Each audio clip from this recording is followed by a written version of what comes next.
Sunil sir পিপিটিটা share করে রাখুন।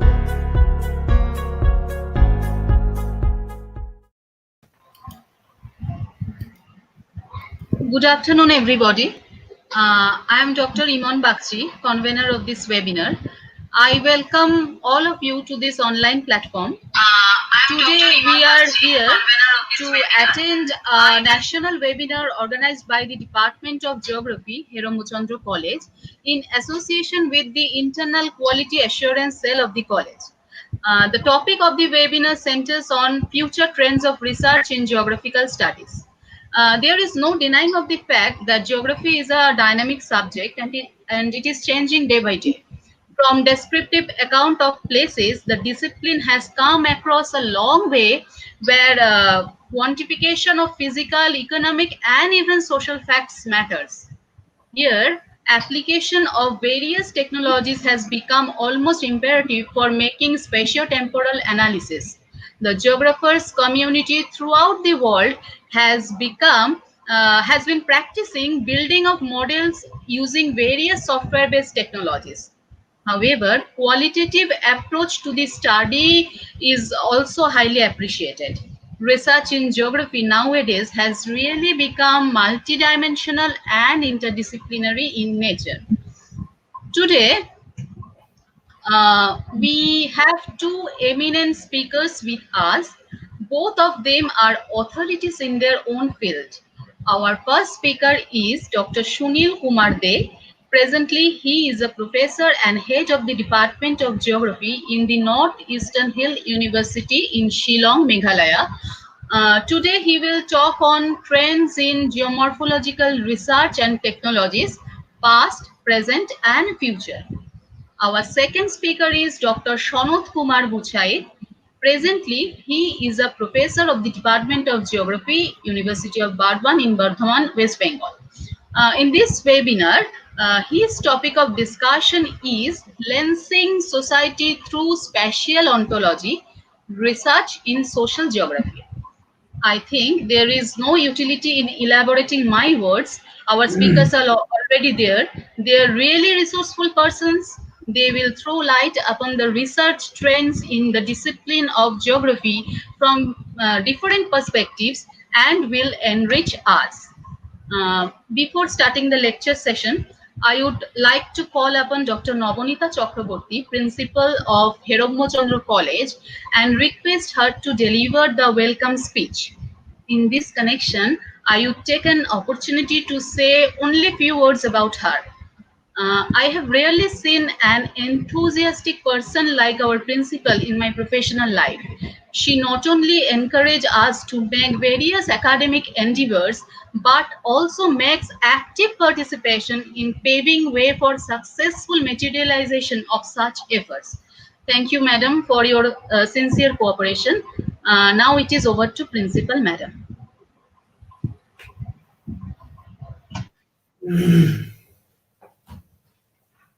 Ma'am, please unmute. Herambachandra কলেজের পক্ষ থেকে সবাইকে আমি আমার এই জিওগ্রাফি ডিপার্টমেন্টের আয়োজিত ওয়েবিনারে স্বাগত জানাচ্ছি। বিশেষত আমি বিশেষভাবে ডক্টর সুনীল কুমার দে এবং ডক্টর সনৎ কুমার গুচাইতকে আমি বিশেষভাবে ধন্যবাদ জানাই যে তারা তাদের যে সময় সেই সময়টা আমাদের কলেজের জন্য ব্যয় করছেন এবং তাদের মূল্যবান বক্তব্যে নিশ্চয়ই অনেকেই এই কাজের জন্য উৎসাহিত হবে।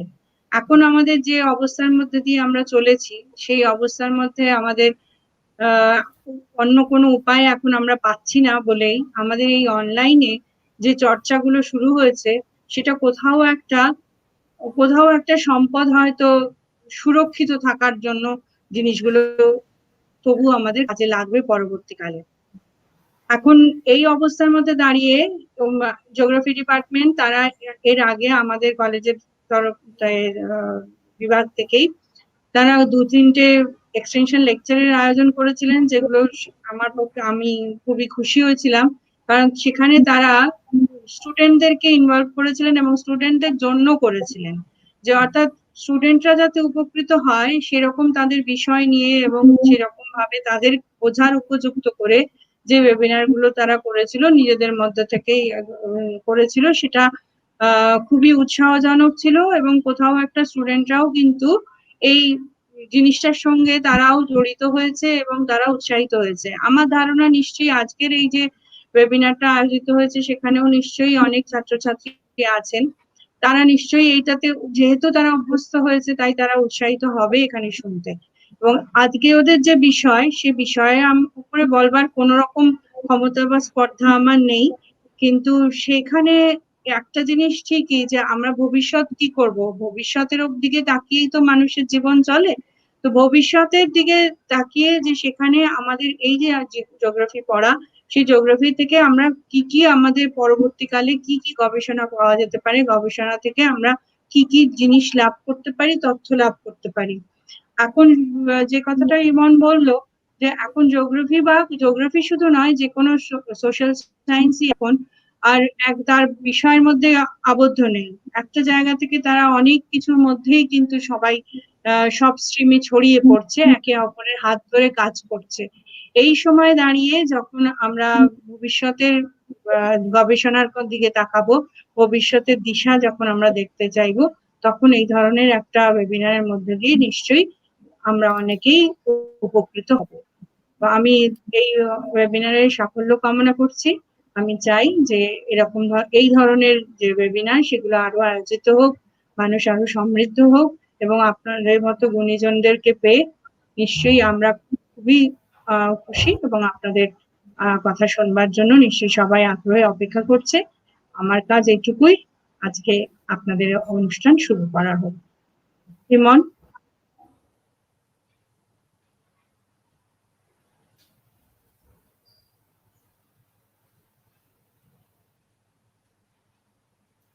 Please unmute. Please unmute. Sorry. Thank you, our principal madam. Now there is a request to all our participants. It is in fact a rare opportunity to have these two extremely knowledgeable persons like Professor Day and Professor Buchait with us at one platform. So have patience, listen to their speech carefully. Feel free to ask questions. Let us make this session an interactive one. Please put your questions in the YouTube chat box. There is another request to you. Don't worry about the feedback form. The link is already given to you. It will be activated after the webinar ends.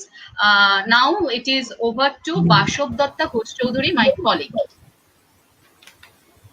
Good evening, our respected principal ma'am, respected speakers, and all the participating teachers and students. Welcome to today's national webinar on future trends of research in geographical studies. In the beginning of the session, I would like to introduce our first speaker, eminent geomorphologist Professor S.K. Dey, Head of the Department of Geography, Northeastern Hill University, Shillong. His major fields of interest are geomorphological hazards, spatially landslides and erosion, fluvial dynamics, and human impact on environment. He has completed 5 major research projects, published in 65 research papers in different national and international reputed journals and books. He has edited 2 books on geomorphology and environment and also co-authored a book on river health. He has received national and UNESCO scholarships. Before joining Northeastern Hill University, Professor Dey taught in the Department of Geography and Disaster Management, Tripura University, as a reader from 2006 to 2013, and became the head of the department of the same department in the period of 2010 to 2012. He was served as the executive committee member and joint secretary, and also the vice president of Indian Institute of Geomorphologists. Since 2008, he has been acting as the international correspondence secretary of the same institute. He was also elected as the publication officer of the International Association of Geomorphologists for the period of 2009 to 2013, Secretary General of the period from 2013 to 2017, Vice President of the International Association of Geomorphologists for the period 2017 to 2021, and was also the vice chair of International Association of Geomorphologists Working Group. He was the convener of 9th International Conference on Geomorphology, which was held at Vigyan Bhavan, New Delhi during the period of November 6 to November 11, 2017. So, sir, we would like to hear from you, and over to Professor Sunil Kumar De. Thank you very much. Madam Principal Dr. Nandita Chakraborty, Madam Dr. Iman Bakchi, convener of this webinar, Madam Bashav Datta De, then Dr. Ranjan Kumar Odi, the convener of this coordinator of the IQSC Hiramachandra College, and I forgot the name, who is maintaining this website and controlling this webinar, Dr. Abul something. Anyway, I'm sorry. And my dear participants and co-speaker, Professor Shanad Gusait sir. In fact, I am going to speak a bit of historical as well as the recent trends in geomorphological research and applications and misuses of the technologies in geomorphology. Firstly, I would start with this slide. What is science? What properties they possess? The first property is least action, and this least action property was proposed by Maupassant in 18th century, and he told that nature always takes shortest path and time possible. Everywhere I say nature understands more than man, and it is also like this. And when we invent also something, then also with minimum effort we want to get maximum output. So this is one property. Number two, everywhere there is sufficient cause, and this was proposed by Leibniz in 18th century. Again, nothing takes place without a reason. For example, a river originated in this mountain region and is flowing down, and it is meeting either with any big lake or any ocean or any sea. Why it is so? If we ask this question, then we'll get the answer due to slope, and this is one of the causes. There are each and everything. We are holding this webinar why? So if we ask this question, we'll get the cause. And number three, uniformity of nature. Our subject is a natural subject. And this principle was first articulated by William of Ockham. And it is followed by Hume. And it is also in 18th century, 1739-40. And the theme of this property is that the course of nature continues to be uniformly the same. And this must be a matter of primary concern for geomorphologists. Because if you go through any tropical river, if the geological and climatological setup are similar, and they consider as their nature is uniform, and they will produce similar type of landforms and similar type of activities. Based on this last principle, the following concepts have been formulated. Number one, it is uniformitarianism, and it was proposed by Hutton in 1795, and he suggested that the present is key to the past. It is well known to everybody. And his follower Leal, he published this one in the book Principle of Geology, and this is considered as the foundation of geology because that time there was no geomorphology. And after that, this Millie Famous has published a book, A Systems of Logic, and the principle of the uniformity of nature is the logical base of induction in geomorphology. Now we know that uniformitarianism is a concept, but everywhere there is confusion and contradiction. That is why two groups of uniformitarianism have been produced, and that is why it is called a dual concept. The first concept is the methodological uniformitarianism, who proposed this one, Hutton and his follower Leal, and the second one in the second half of 20th century, geological and substantive uniformitarianism when most field studies have come, both in geology and geomorphology. And the content of this methodological uniformitarianism is that natural laws are constant across space and time. It was their belief. Natural laws are constant across space and time. It means that everywhere, if there is any type of, for example, here it is tropical climate, it will remain constant across space and time. It is not possible, we have understood nowadays. And number two, uniformity of processes. If a past phenomena can be understood as the result of a process, now acting in time or space do not invent an extinct or unknown cause of its explanation. So these are the base of methodological, and the proposers, Hutton and Lill, they propose this way. But after that, when these field studies and researches have been developed, then this Underwood and Longwell, they propose in a different way. Uniformity of rate across time and space. Regarding this, they are saying that change is typically slow, steady, and gradual. When they have proposed this, based on which this equilibrium concept have been proposed, steady state concept have been proposed, also all these things. And second one, they are saying that change is evenly distributed throughout space and time. It is not constant. And if we consider this climate change nowadays, it was there during geological period and it was more acute. But since that time, there was hardly any people, and the animals could not understand anything. So that's why this thing is not recorded properly. But through our researches, we have done it. And nowadays, a minimum amount of climate change is bothering us. Now, before geomorphology came in the field, there were some geomorphological researches, but it was not as geology, it was geomorphic geology. It was marine planation.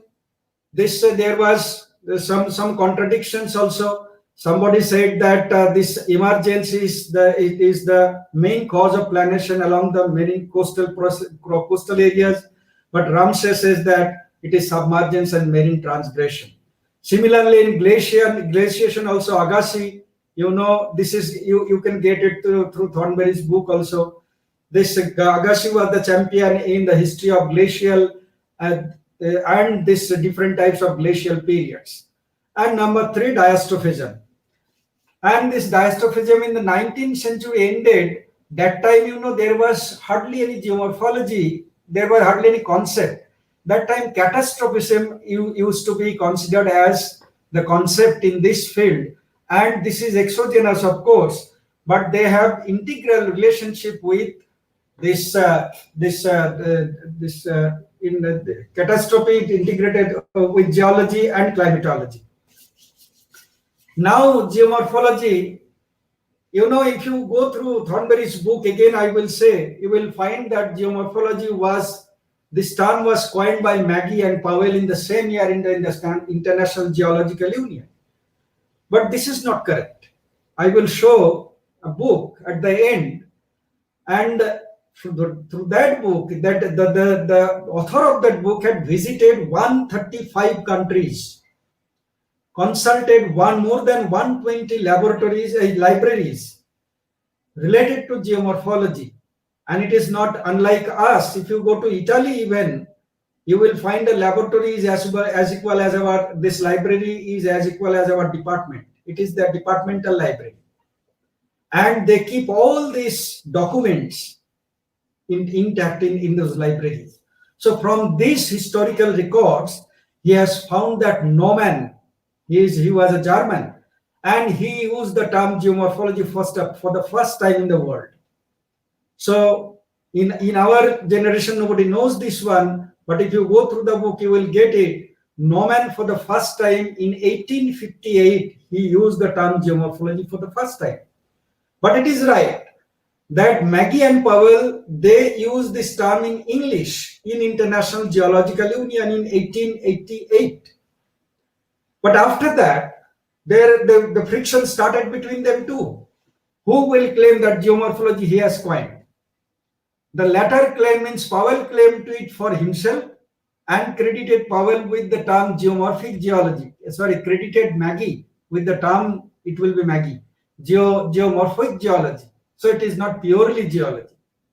But generally use the term in English, French, and German probably followed its use in both Maggie and Powell at the International Geological Congress in 1891.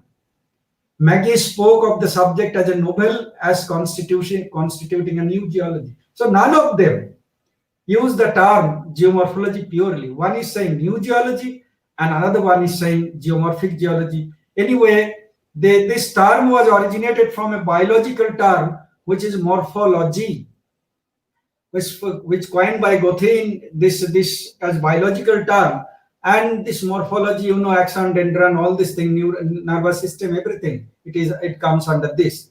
And geo is prefixed with this one by the Germans. So we should keep in mind that in Germany, geomorphology started first and it spread throughout the world after that.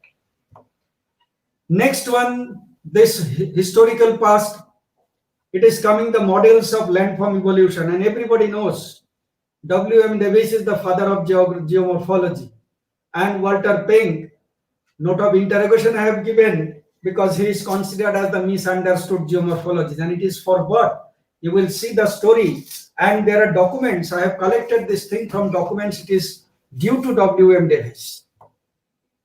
Now, paradigms, this first is coming evolutionary geomorphology, because before Davis, there was really hardly any geomorphology research, although individuals something have done, but it was not so popularized.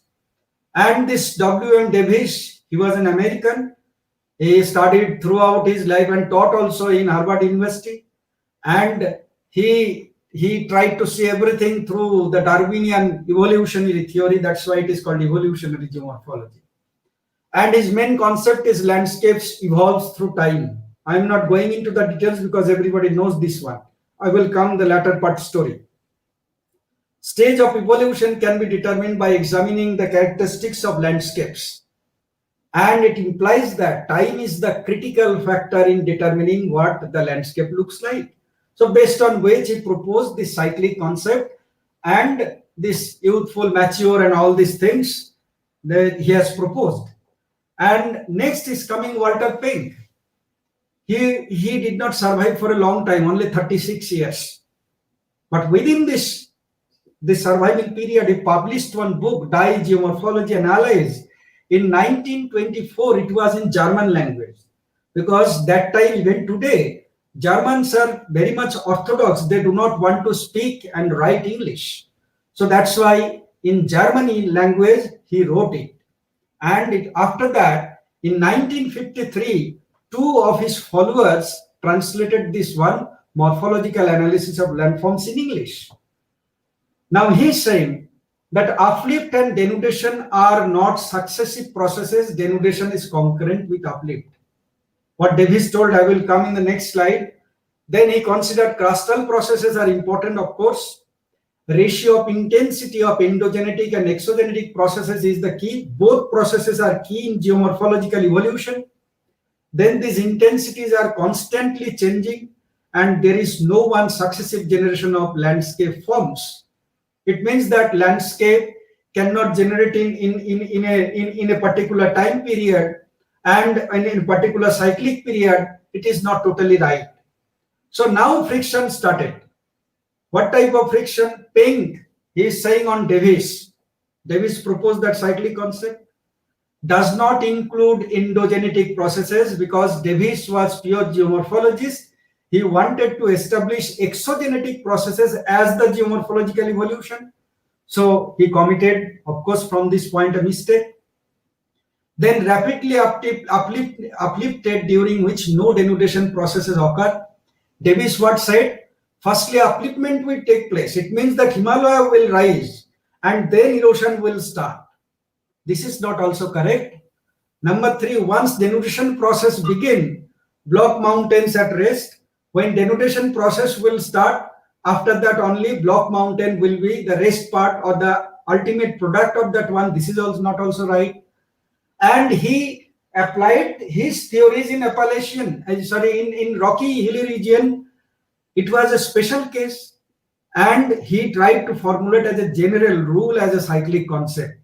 And Peng criticized this one. It is not like this. So based on which, and again Davis came in the field, and he said on Peng, he seems thought to misunderstand a general scheme for a very limited, rigid and special scheme. And second, equally determined to show how the work of an earlier time than is ought to have been done. So Davies proposed that Pink maybe could not understand this theory and his concept. That, and he's writing, he seems first to misunderstand a general scheme. So because Davies was blindly following the Darwinian theory, but Pink was not like that. So that's why this friction continued. But the fact is that I have collected this from this Role and Character of Theory and Geomorphology by Rhodes and Thorne, Colin Thorne. He is from Oxford University, 2011. It was published in Andre Goody's book. Alternative to the cycle of erosion did emerge beyond the shores of the United States and England. That time, they used to believe that only English can do very good research. So English, whatever this English is doing, United States is following, and like this. But Walter Peng, his father was Albert Peng, another geomorphologist and family friend of W.M. Davis. This is very important point. Walter Peng and his father Albert Peng was the family father of W.M. Davis. Developed a very precisely crafted model of landscape development. And I will tell you, if it was published during that period, during the regime of Walter Peng or the lifetime of Walter Peng, I can assure you that it would be the best theory of landscape evolution or landform evolution over this Earth's surface. But unfortunately, it was written in English. Dimorphology Analyze was published in 1924, but was widely known to English-speaking world through Davis' 1932 translation. Because this Albert Peng sent this document through post to W.M. Davis to translate this his son's work, Walter Peng's work. But Davis given input of his concept in his theory and published in 1932. And by that time, he expired. Walter Peng expired, and unfortunately, Davis' redemption of Walter Peng's convoluted German misrepresented it badly. A sound translation did not emerge till 1972. Just imagine, his followers, the Czech and Boswell, they were Germans, but they translated in English. And after that, Davis proved wrong. And from this point, it is clear that it is due to Davis. Peng did not get wide publicity, and that is why till today Walter Peng is considered as a misunderstood geomorphologist. And in many books it is written, it is like this. The only essential details are prescribed here. A lengthy appraisal, you can find this Chorley and Thorne's book. And by this time, this activities, it is the demise of the cycle of erosion. If you go to work on cycle of erosion in the field today, and if you want to publish, you can publish only in your native journals, but internationally it is not accepted because there is no applicability of the cyclic theories in geomorphology. None of the cyclic models enjoyed widespread popularity, and the downfall of this theory started with the review of substantive weaknesses of cyclic theories of Chorley, Flamel, Chorley, Higgins. All these they started to publish in quantitative and process geomorphology, all these things. And after 1940s, this cycle of erosion has been abolished. But till in many developing countries, like in our country also, some of the geomorphologists, those who do not want to go to field to do process geomorphology or applied geomorphology, till now they try to cook these cyclic concepts and try to do some publications on this issue. But it is demised in the first world countries in 1940s, during 1940s. Now why? from this cycling, a shift came towards these physically based models. And you know, I have seen this book, I have read during my honors course, The Physics of Blown Sand and Desert Dunes. It is written by R.A. Bagnold. And this Bagnold's book is the first book on this physically based model. He used physics, he used geometry, he used mathematics, everything in the book you will find, and you will get it in National Library. Even in Kolkata University Library, you can get if it is there. But we have seen in National Library. This is the first book published in 1941, and after that 1945 Houghton's Deterministic School of Channel Initiation and Drainage Network, and after that revalidation of Gilbert's approach to process geomorphology. Gilbert was the contemporary to W.M. Davis and Walter Penck, but this revalidation, he suggested this equilibrium concept, and after that it was published, this dynamic equilibrium theory by Hebb. And these three books and papers totally shifted the concept from cyclic to physically based models.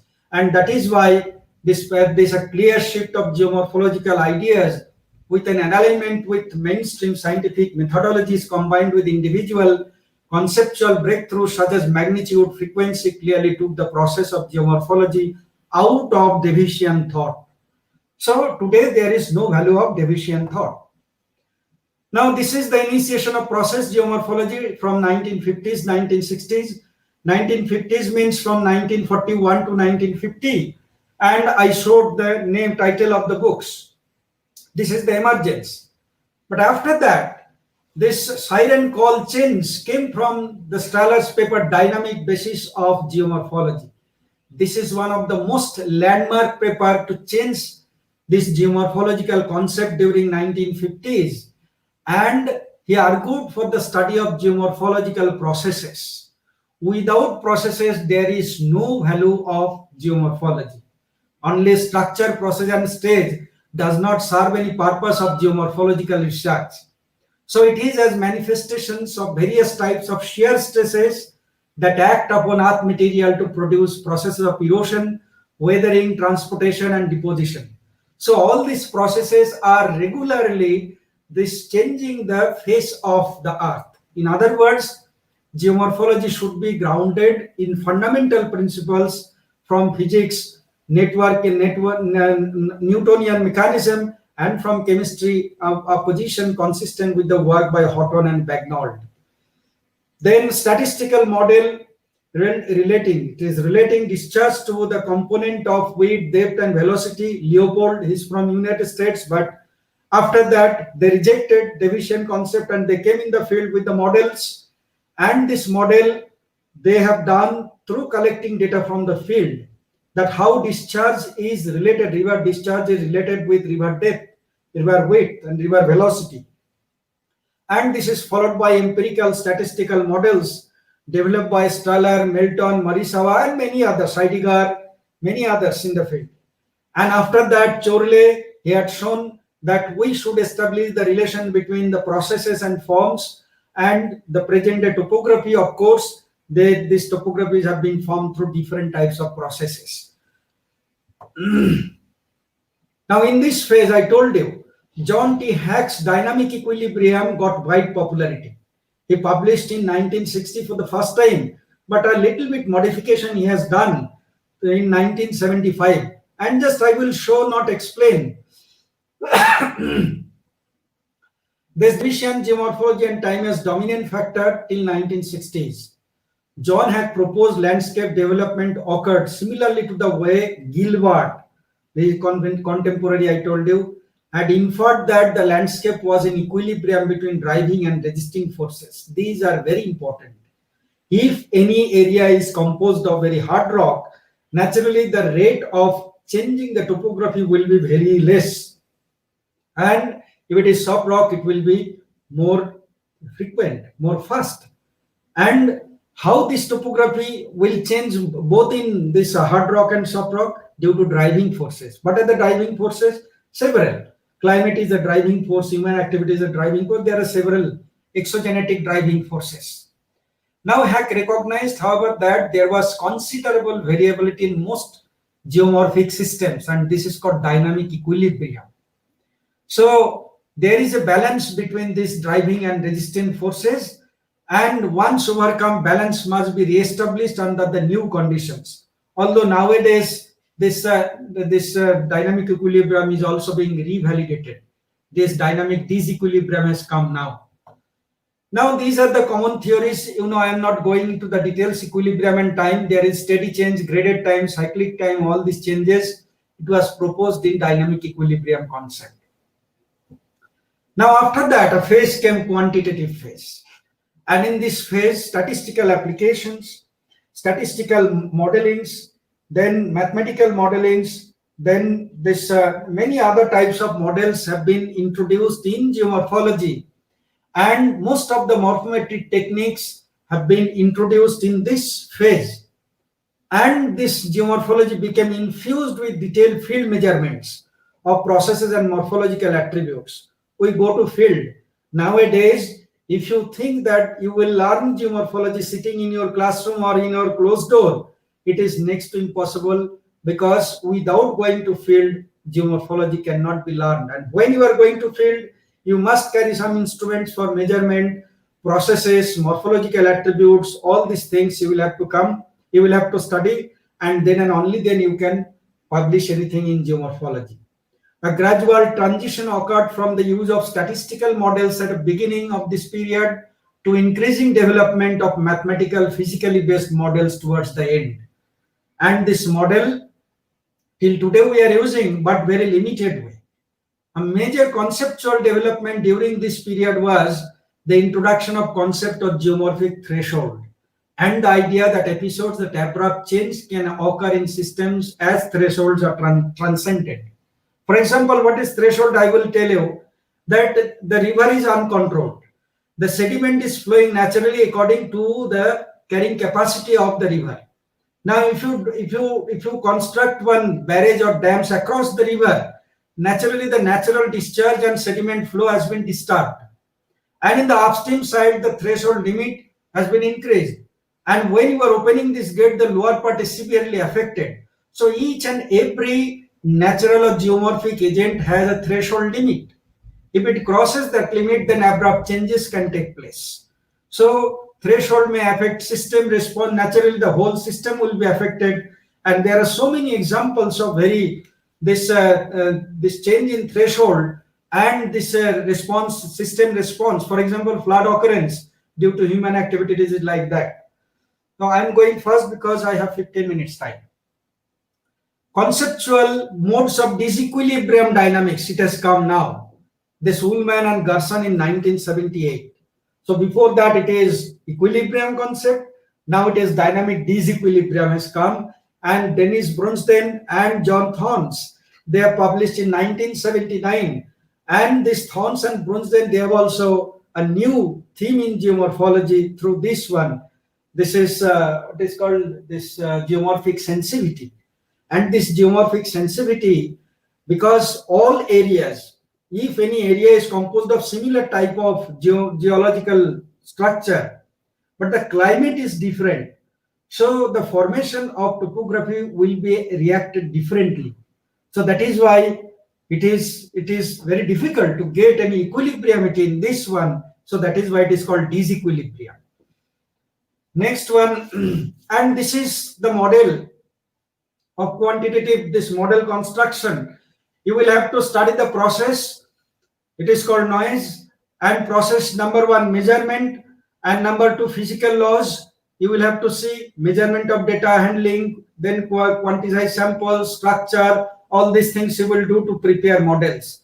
And the model will be validated in geomorphology when you are this physical laws inserting with it, this linearization, reduction, then emergence, submergence, all these things, structural processes, everything. When you are superimpose these two things, then this model is being created. And this is Bennett and Chorley, you can get it through this one. Now this last phase, the present and future phase, it is coming, where this asking why bother? What geomorphic changes are taking place, let them this take place. But it is critical towards understanding. But if you see this type of changes are taking place, what will be the future of the earth? Regularly trillion tons of sediments are extracted from the earth's surface. Regularly huge amount of solid waste are being deposited along the river banks and within the sea also. If you go to Scandinavian countries, they are throwing tons of cow dungs to the sea. So by this way, the geomorphic response is being created, this is being faster, and that is why we have adopted this phase of applied geomorphology and introduced so many branches individually, that without this studying all these phenomena, it is very difficult to keep our subject valuable in the society. Number one, climate change. Ricard started this one, followed by Colley, followed by Mateo Gutierrez. Then this climate systems respond differently to changes in rainfall temperature and changes in storm strength, all these things. Storm strength is very important in desert regions. Somewhere you will find this dust storm and all these things. Next, past tectonic activity, it is also important. Then engineering problems, it is also important. Hazard assessment, we need to do.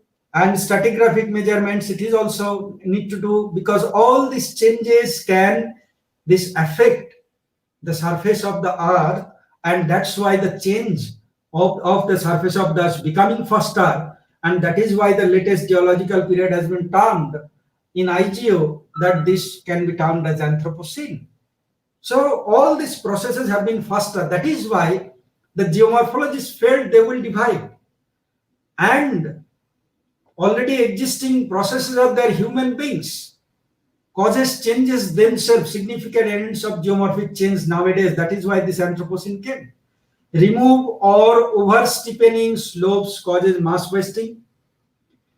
Improperly operated dams and levee management cause catastrophic failures. Build buildings along cliffs that are poised to fall.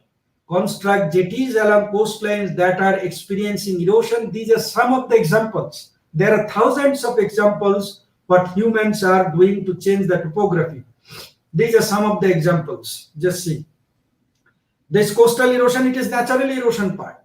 But you have constructed these buildings and all these things, and you have given coastal this retention wall.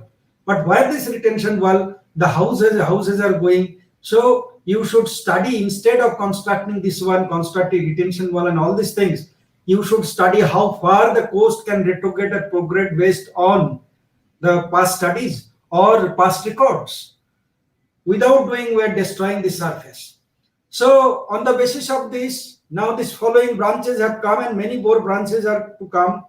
This environmental geomorphology, it was proposed by Coates, and it is both human and environmental case, and what environmental resources you are using and what type of hazards are being created through your activity. That is the content of this one.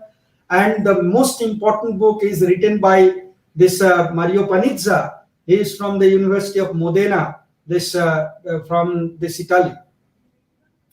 Climatic geomorphology, it was started by Ricard, followed by Colley, followed by our Mateo Gutierrez. He is from this University of Zaragoza, Spain, and he has written a consolidated book on climatic geomorphology, in which he had tried to show that how this morphogenetic regions can be formed based on the different weathering processes, mechanical and chemical weathering processes, due to the difference in this climatic parameters.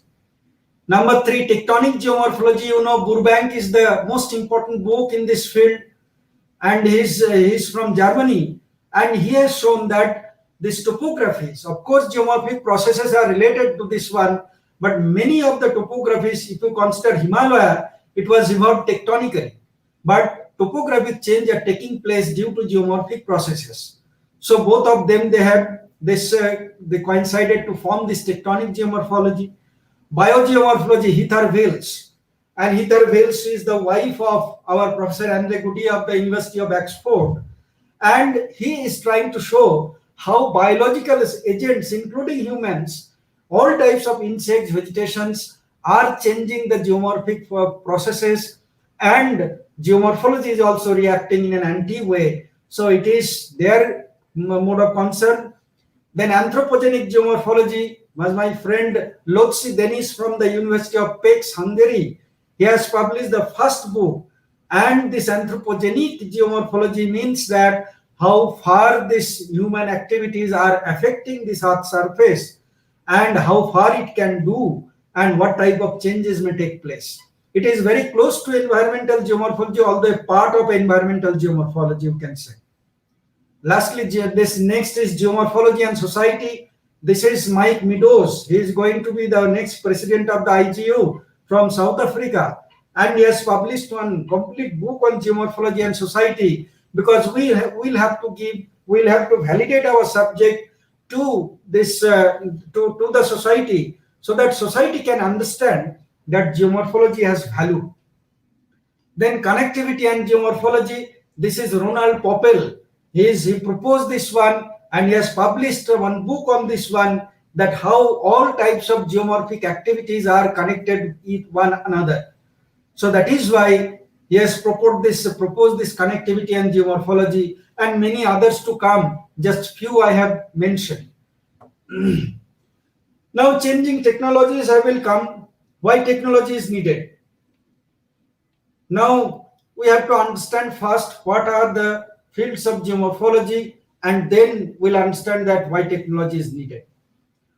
For the main branches of geomorphological study are this field observation. Number 2, laboratory observation. Number 3, office observation. And number 4, theoretical work, calculation of mathematical models and all these things. And in field observation, it is numerical measurements, stream discharge, valley side, sediment load, all these things. Then quantitative observation, it has to statements ultimately possible of numerical expression, and that statements that may remain qualitative or quantitative, whatever it is, when we are mixing this thing in the field, measuring data, analyzing in the field. That is called field observation. And field observation, field note is one of the very important aspects in geomorphology. Many of you, one of our teachers were there, Professor S.C. Mukhopadhyay. When we used to go with him to the field, and sitting in the field, he used to say something, and we had to write this one in the field. And we try to follow the same way, because field note is very important. Without this thing, it is impossible. Then laboratory observation, again, it is numerical measurements, and then measurements arising controlled experiments. Then map analysis, quantitative, qualitative, subjective, all these things are important. Then extraction of maximum amount of information of data collected from the field, all these things are needed. But nowadays, many people, especially in developing countries, they are reluctant to go to field. Instead of, they are using this modern technology. I will come afterwards. So two main approaches. One is description, field description, and morphological mapping. This is very important. How many morphological maps have been prepared in India by the geomorphologists? Just can you tell me? It's very less. Of course, some of them have done. And in Kolkata, I will say two professors recently, who is one is Professor M.K. Bandyopadhyay, till now he is here, Professor S.R. Basu. They have done detailed field mapping, geomorphological mapping so-called. And there is an international, set of symbols. You cannot initiate the symbol from your own. So this way you will have to prepare detailed landform mapping or morphological mapping.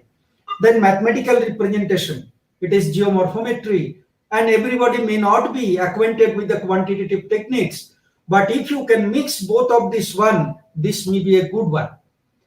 It has been reinvented with the advent of remotely sensed images. Nowadays it has come. This important component of terrain analysis, of course, then seafloor spreading, guiding missiles, all these things, soil erosion, all these things. Some specific applications are there. Now it has come DEM, digital elevation models, and we are downloading. Although it is low resolution, we are preparing different types of maps, morphometric maps, and trying to publish it. So these are some of the things. Now we'll come to this field measurement, what instruments we used to use.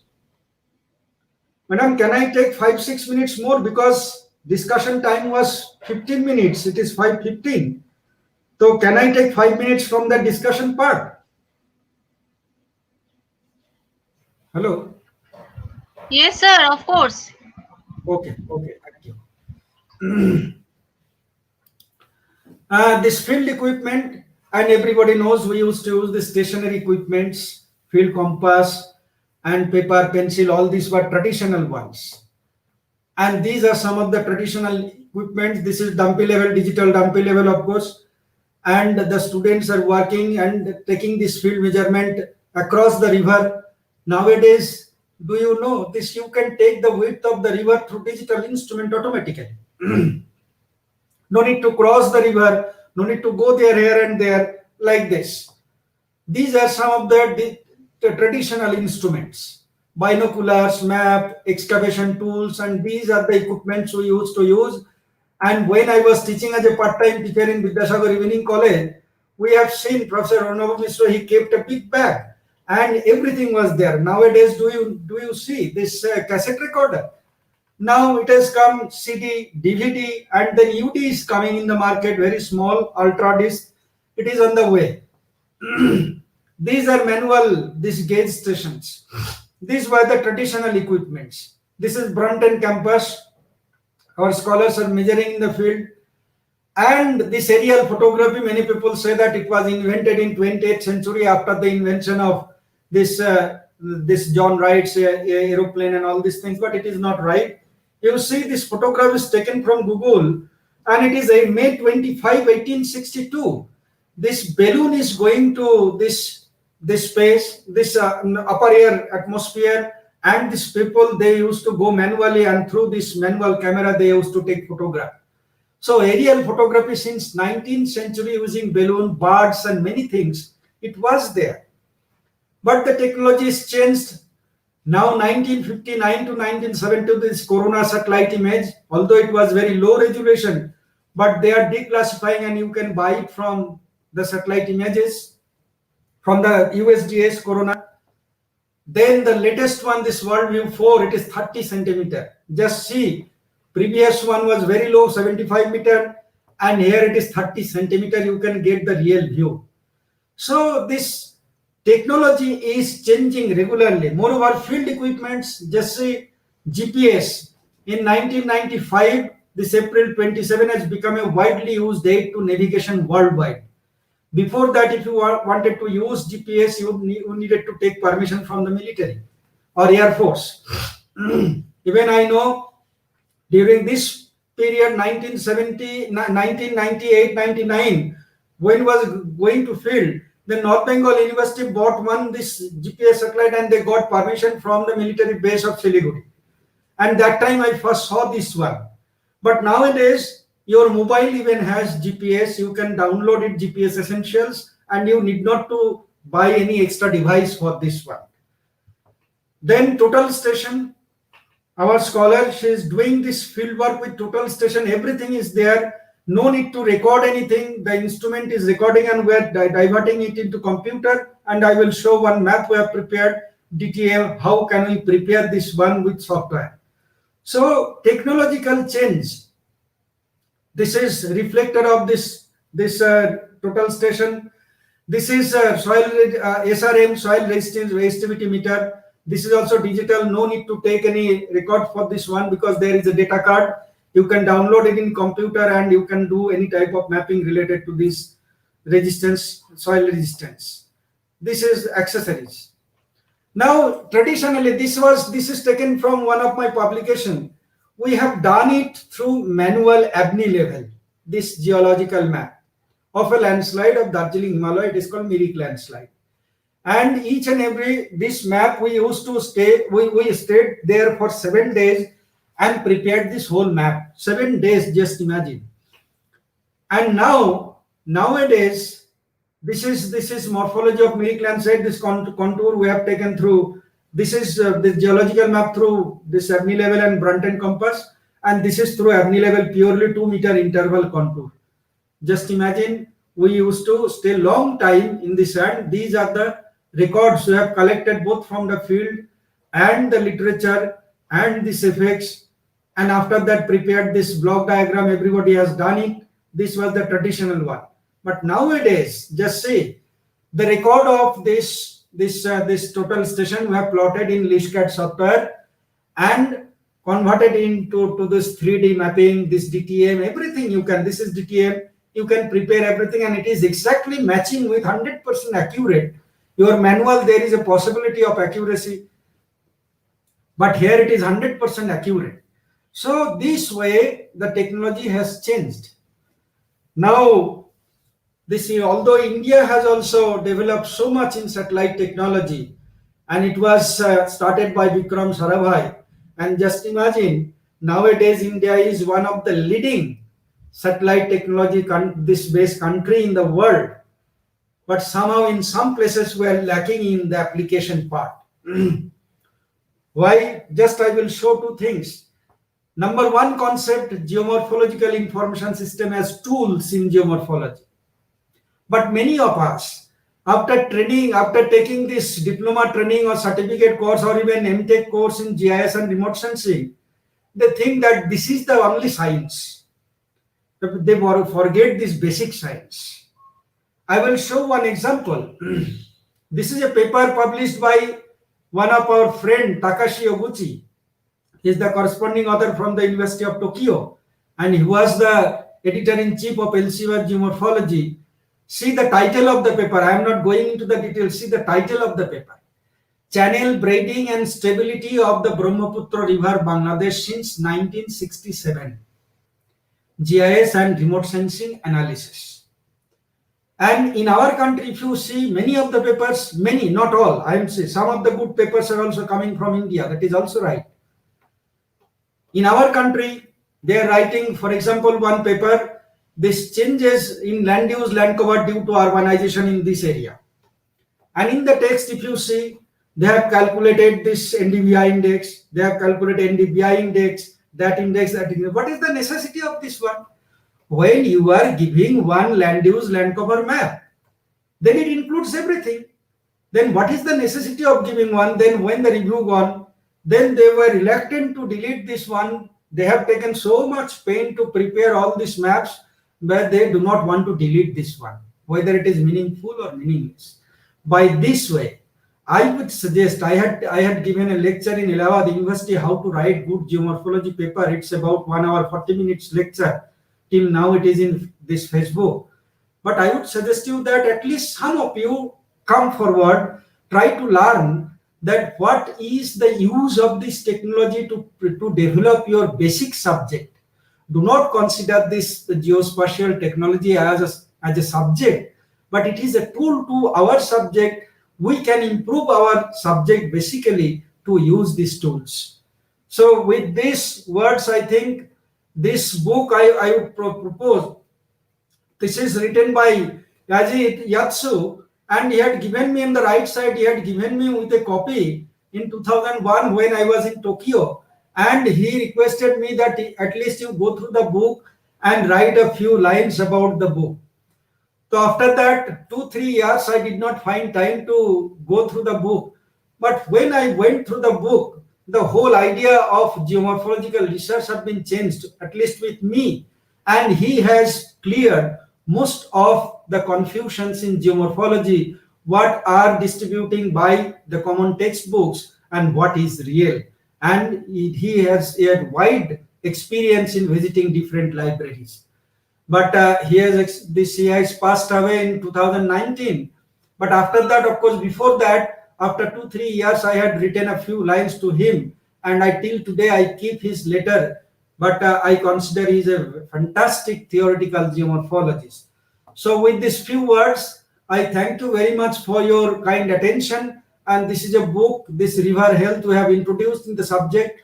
We are trying to popularize it throughout the world. We have already done in European Geosciences Union one session. In February 2021, there is a regional conference of International Association of Geomorphology in Iran, and hopefully I will give a talk on this river health. So thank you very much for your kind patience, and I will be happy if you have any question to ask.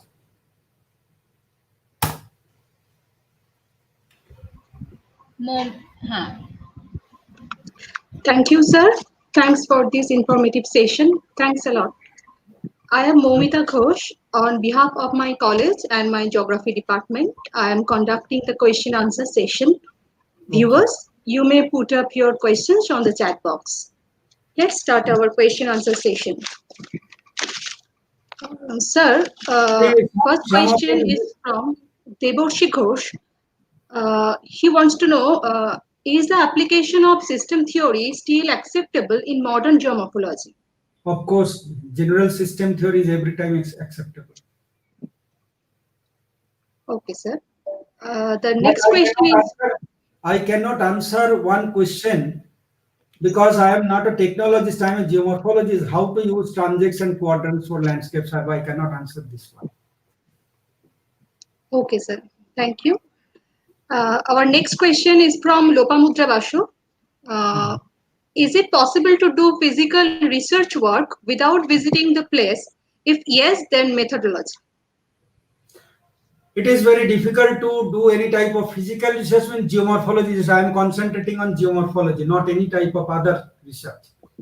Nowadays, I have shown very high resolution data. Of course, you can see the field, you can do the basic maps, but for field verification is mandatory in geomorphology. Without going to the field, we cannot draw any calculation. We can write one paper based on secondary data and the satellite imageries, but we cannot draw any final conclusion without going to the field. Okay, sir. Thank you. There is no more questions, sir. Thank you so much. And thanks to the viewers. All the colleagues of you and the colleagues of Hiramochandra College and the participants, as well as my co-speaker, that you have given me the chance to interact with you. Thank you very much. Thank you, sir.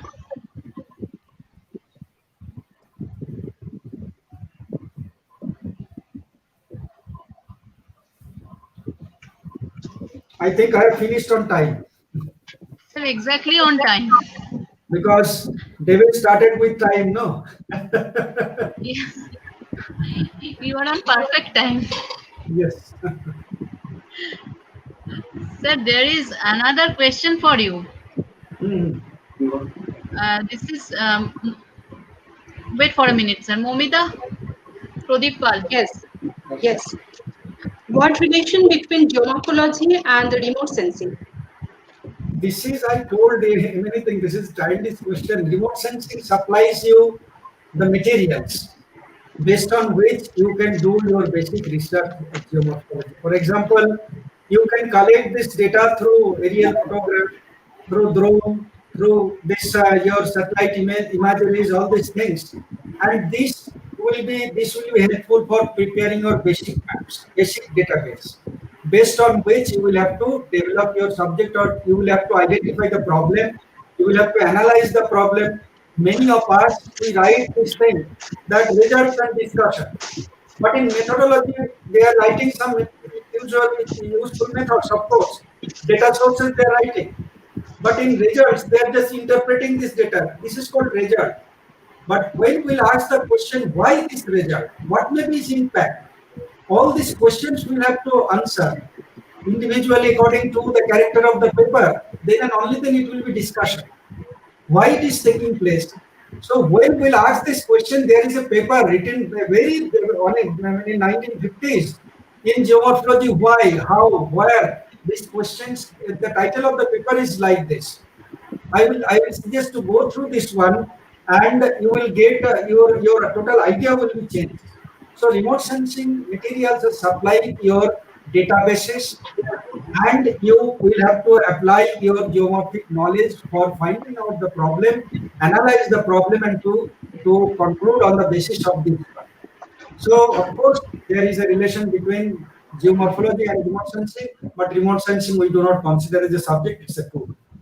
What is the challenges of geography study and research in 21st century? I already told that these challenges means we'll have to be particular in our problem, and based on the problem we are introducing different branches of geomorphology, because these humans are the most important threat over this earth surface nowadays, and that is why Anthropocene started. and geologists, geomorphologists, geographers, everybody accepted this one. This Anthropocene is the most important. Before that, the rate of this rate and change of processes was very slow. But during this post-Pleistocene period, this Holocene period, the rate of change is much more faster due to human activities, and it is the fastest since 1870s. You get the database from this USGS or from EM, that which is maintained by University of Leuven, Belgium. You will find that this type of human activities are increasing day by day. Then what kind of jobs would you be offered if we do pursue our masters in geomorphology? Say, of course, the possibility is more than other branches, because geomorphologists in India are gradually decreasing.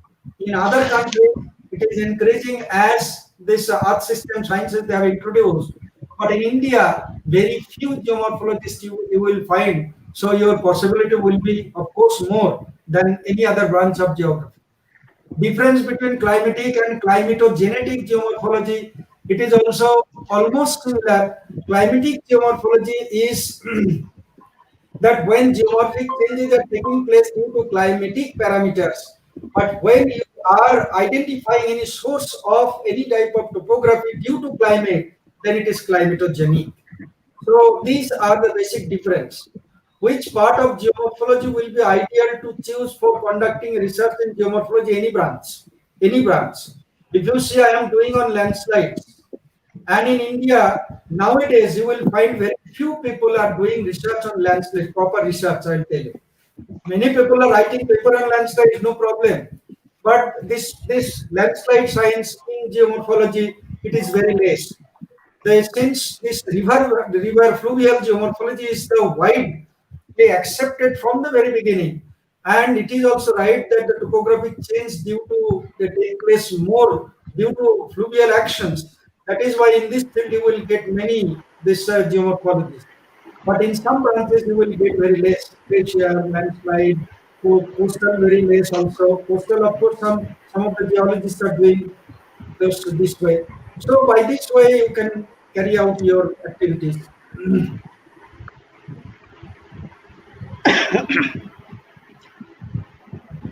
One more question, sir.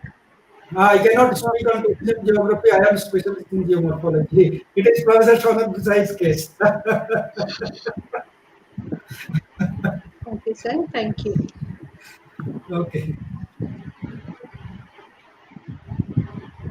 Thank you, sir.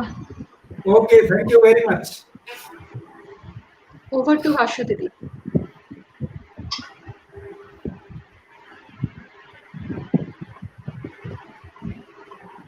Thank you. Thank you, Dr. Sunil Kumar De, sir, for your informative and valuable lecture. It surely helped the students and research scholars of the future. So, our next speaker in today's session is Dr. Shanot Kumar Guchai. He is a professor of geography at the University of Bardhaman since 2001.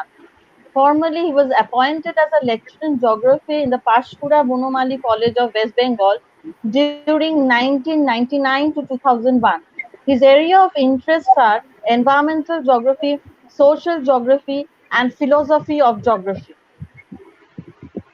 In In conducting research and publication of papers and books, he prefers to inquire about the environmental sustainability, marginalization of social groups, poverty and livelihood, social exclusion, mainstream of marginalized groups, etc.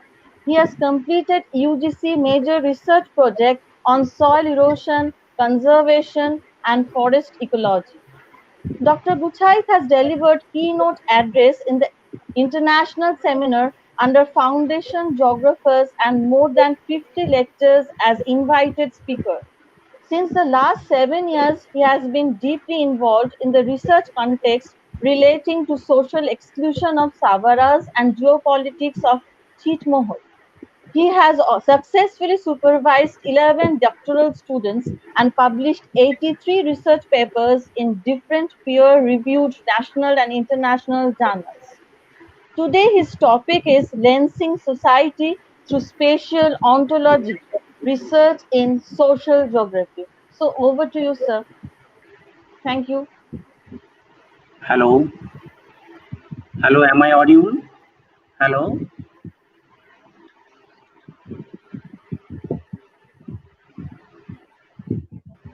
Hello. Yes, sir. You are audible. Sir, Hello, am I audible? sir, you are audible. Okay, okay. कुछ नहीं है.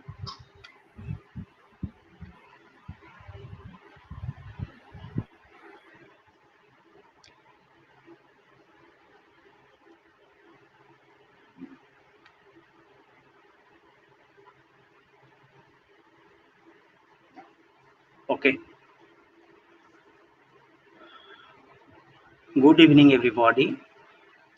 Myself, S.K. Guchait, going to present my presentation on the research in social geography.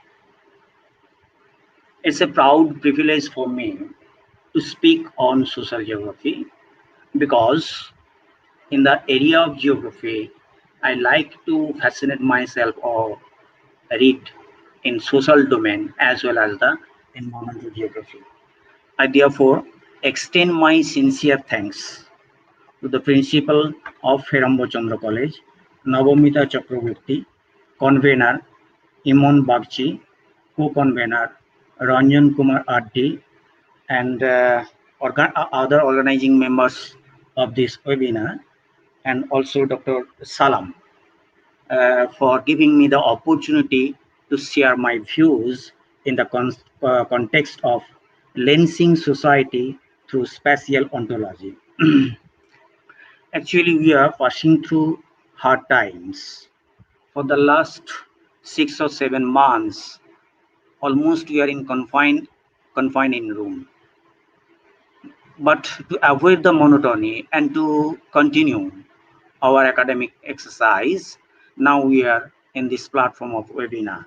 And now in a mood to start our discussion, to share my views, that is the research in social geography in the tune of spatial ontology through the lensing the society through spatial ontology, research in social geography. At the outset, I would say that my presentation is basically for the young geographers, young research scholars, and the students of geography. Because what I have learned, what sort of problem I have faced during my PhD research, during the supervising the research, all those ideas, thoughts, or the methodological problems I have jotted down here to share my views, how to think of social geography, how to, that means carry out the research in social geography. And so for that purpose, sometimes I will come to the core area of social geography, social, cultural geography, economic geography. And if it seems to be monotonous in terms of the research outlook, so for the young geographers and also for the, that means the young researchers and the students of geography, I will use some sort of analogy through which they will be able to understand how to think of a research, how to model, how to development a model of a research, what is the process of modulation of the research in social geography, what are the, that means the coming dimensions in the research of social and cultural geography, and so on, so on. So in that particular perspective, before going into that particular perspective, first of all, I have to clear my idea that why I have used this term, lensing society through spatial ontology. Spatial ontology, specifically here I want to mean, that means the concept, knowledge, philosophy of a particular discipline. And why the spatial, that means geographers and the geologists. Actually, all the experts in these two disciplines have the motto to unfold the reality in the spatial domain. So what sort of, that means the ideas, thinking, knowledge, concepts and philosophy that is developed in geography in the space, we normally use it in the context of spatial context. And In the social geography, I would say in a different way that social geography is one sort of branch where we may consider that it is nothing but the socio-economic architectonics in the spatial context. Actually, I have coined this term socio-economic architectonics from the book Edward Soa, Postmodern Geography. So, while I am dealing with that means the dimensions of research in social geography through the spatial ontology, so my basic points will be covered up with these 3 points mainly: the essence of research in social geography, an outlook of a researcher, or outlook of a researcher in social geography of the social science. This is for most important, that if you develop some sort of outlook, only then you can easily find out the solution to the problem of your research. And last of all, philosophy, judgment, methodology, and the content area of social geography, which have been developed from the very beginning up to the recent phase. So, in considering that means the social geography, that means it is, if it is considered the socio-cultural dynamics in the spatial context.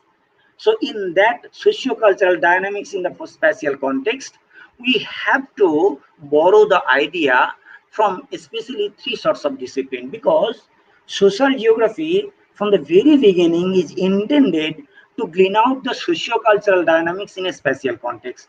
And in that spatial context, the idea of sociology, the idea of anthropology, and the idea of political science seems to be important in developing that means the spatial praxis of social geography. And for that reason, actually, whatever may be our idea in developing the research, it should be some sort of place, or it should be some sort of space. This space and the place seems to be the fundamental, and where the economic principle, or it is the sociological dynamics, or it is the man environment relation, or the state principle, either individually or in a collaborative way, or in some different combination, we have to think of the problem, we have to find out the solution, and by that way we will be able to that means suggest something to ease out the that means the problems of the society. That means social geographer, if we consider the social science, those are basically oriented to problem solving, while the other sciences like the physics, chemistry, or that means biology, those basically considers also the social problems or the problems of the environment, but they have a tendency to invent resources, invent technology. But we, the geographer or the geologist or even the other social scientist, rather than advocating that means the idea of easygoing life, the most of the problems that is found within the society, we are like to discuss all those things, and that can better be established with the theories which are the outcomes of the research. So after this initial idea of social geography, that means social geography never only considers the that means the sociology, or never only considers the society and the culture. The economic domain is there, the political domain is there, but the point is that the social geography has a diverse outlook in the sense that it has traversed through the different dimensions, where that means the technology, society, people, political perspective, all are coming into the domain. And so a researcher have to think in a diverse way. A researcher have to think in a diverse way. Not only the social geographer or the social scientist. In every research, what is the main motto I would like to share? That a researcher must have third eye. Third eye. Normally, in the that means for the gods and goddesses in Hindu mythology, we normally consider this concept of third eye, by which we can foresee, and in photography also, while the instructor in photography, they normally first consider that a photographer must have the third eye, by which he or she can foresee. Similarly, a researcher must have third eye first of all. by which not only you will look to the event, the common event in a single way, you have to go to you have to go to the detail of the event, complication of the event. You have to understand the complication of the event.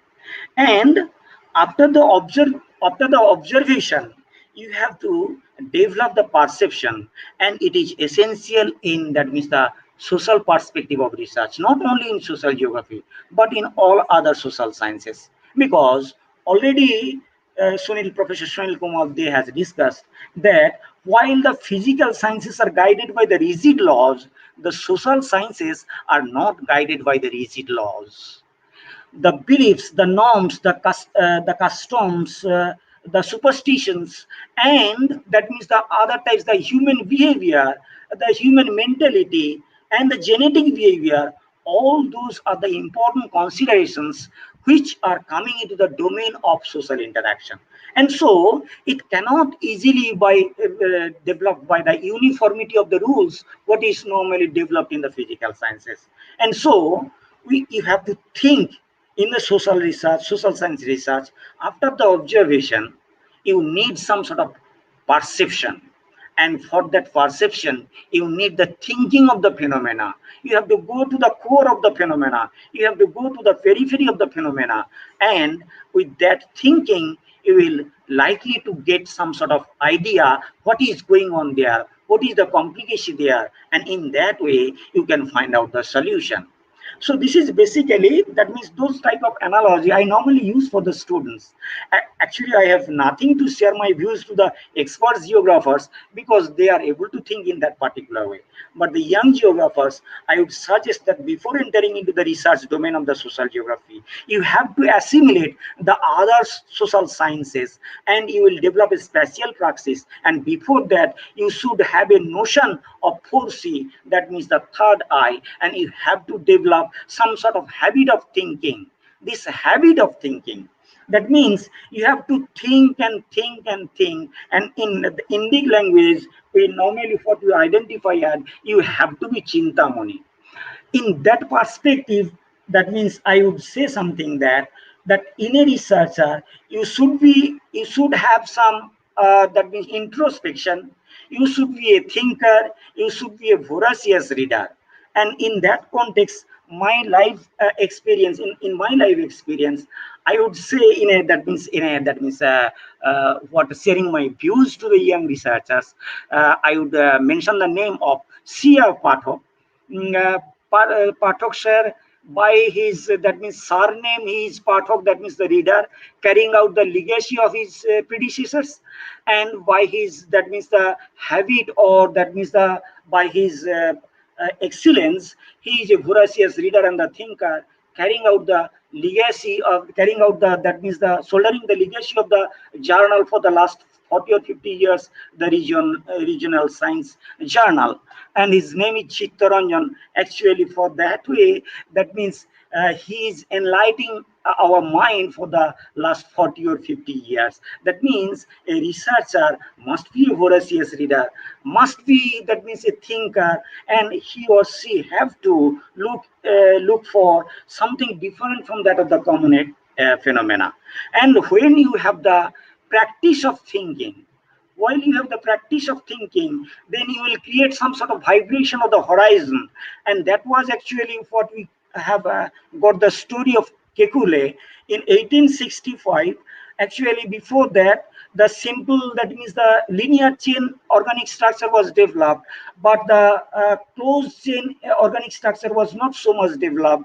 And Kekule was thinking about the closed chain benzene structure. So in those discussions, sometimes I will use the metaphor or the analogy from the physical sciences or from some other social sciences, and some sort of ideas that I gained with the gossiping with my friends. So while developing the benzene structure, he was not able to find out the solution. He was thinking, thinking, and thinking. One winter night, being the German, actually one winter night, he was actually thinking about the benzene structure, and he felt very cold, and he then had the if a cup of tea is prepared, it will be better for me. And so he prepared a cup of tea, burning the stove, And in that winter session, around the stove there was a snake, and getting the heat, actually that spiral snake transformed into polygon.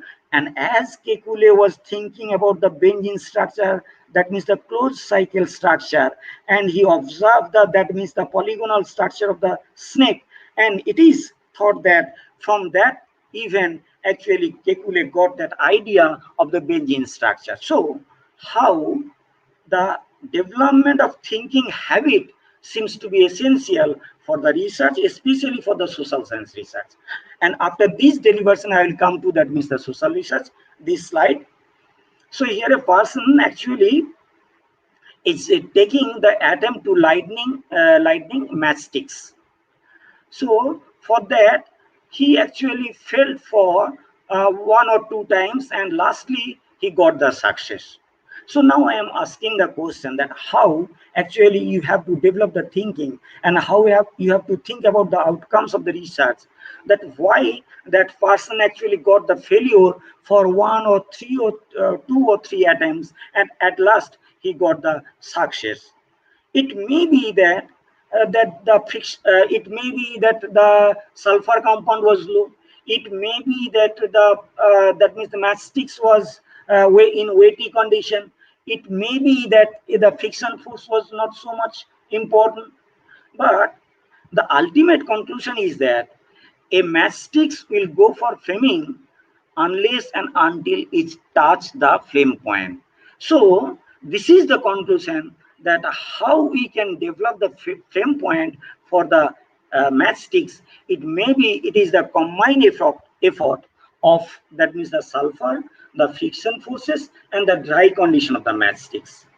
And here, then in that way, actually you have to think, that means out of numerable outcomes, what should be the most effective outcomes in the social research. Actually, like physical research, that means you may not have the numerable outcomes. While you are actually studying the that means the velocity of a river, you have no such, that means the all other diversified outcomes. But in a social research, you are likely to get the diversified outcomes. It may be the social class, it may be the conflict, it may be, that means the beliefs, it may be the customs, it may be the historical development. So what should be the proper cause for the development of the phenomena, or the criticality of the phenomena?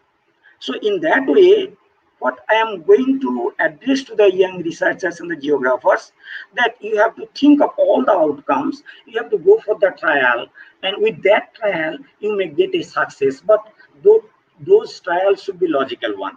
So this is the catching of a red crab. Actually, I got that idea from B. Ball. He was a physicist of cultivation of science in Jadavpur, and in a discussion, he actually unfold that story, that how to think in different dimensions. So red crab, that means red crab are found in the sandy beaches of the tropical areas, sandy coastal beaches in the tropical areas. And if you want to chase the red crab, you will not be able to catch the red crab. If you throw the net, then you will not be able to red crab. So how you can actually catch a red crab? Just for example, that four of your friends have closed down the holes of the holes near where the red crabs are actually roaming, and you will find that 2 to 3 red crabs are not able to enter, because each and every red crab normally have a fixed habitat. Each and every red crab has a fixed habitat, and while you have put your toe into the holes, then normally that they are not actually entering the red crab. So the point is that in the social research, you have to hit the target properly through trial, and then you will able to find out the solution. Just for the, as it is related to geography, I am just giving an example from the geography, though it is from the physical geography. That means while we are considering the several outcomes, what should be the most effective outcomes, you have to establish it through the logic. So most of all the geographers are familiar with this, the continental drift theory. So drifting of the continent, if we consider, that means the location of Africa and the location of South America, those are separated, but there are some link.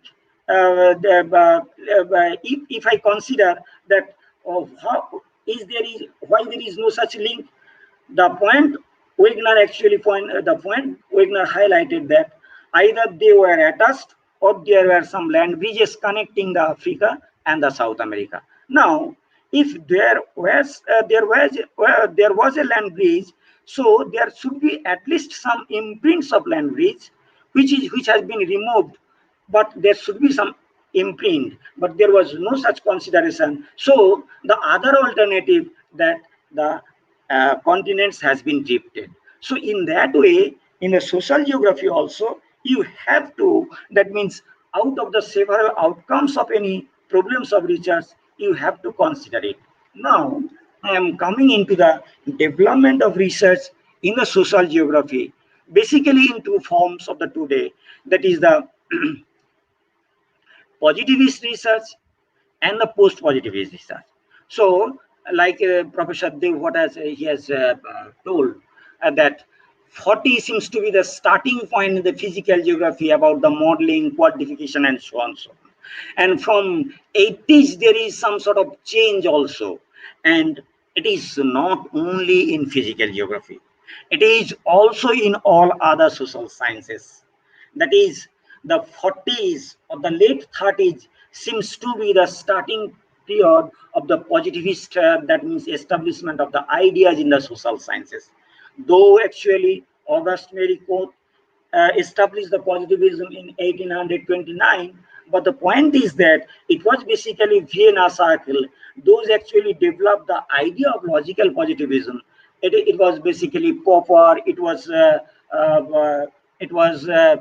Carnot, Kafka. All those actually developed some sort of logical positivism within the period of 1920s and the 30s. And so the positivist idea came into the social domain from the 40s. And before that, even in the social geography, apart from the physical geography, basically in the social geography or the human groups of geography, there was basically, that means the descriptive way of research, what was actually highlighted by Hartshorn. That means what was there, why was there, what was the distribution, and so on, so on. And there was no such formulation. Though in 1933, actually Christodoulus developed the model of central place theory, but he was basically an economist.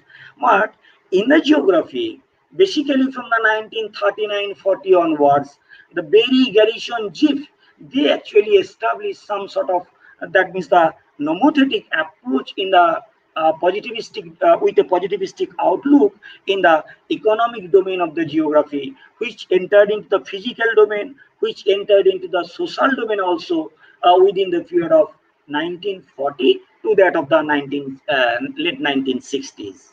And here, the motto was to establish a formula, to establish a model, to establish a structure. And by that structure, that means the generalization is possible and the exception is actually ignored. Generalization is established and the exception is actually ignored.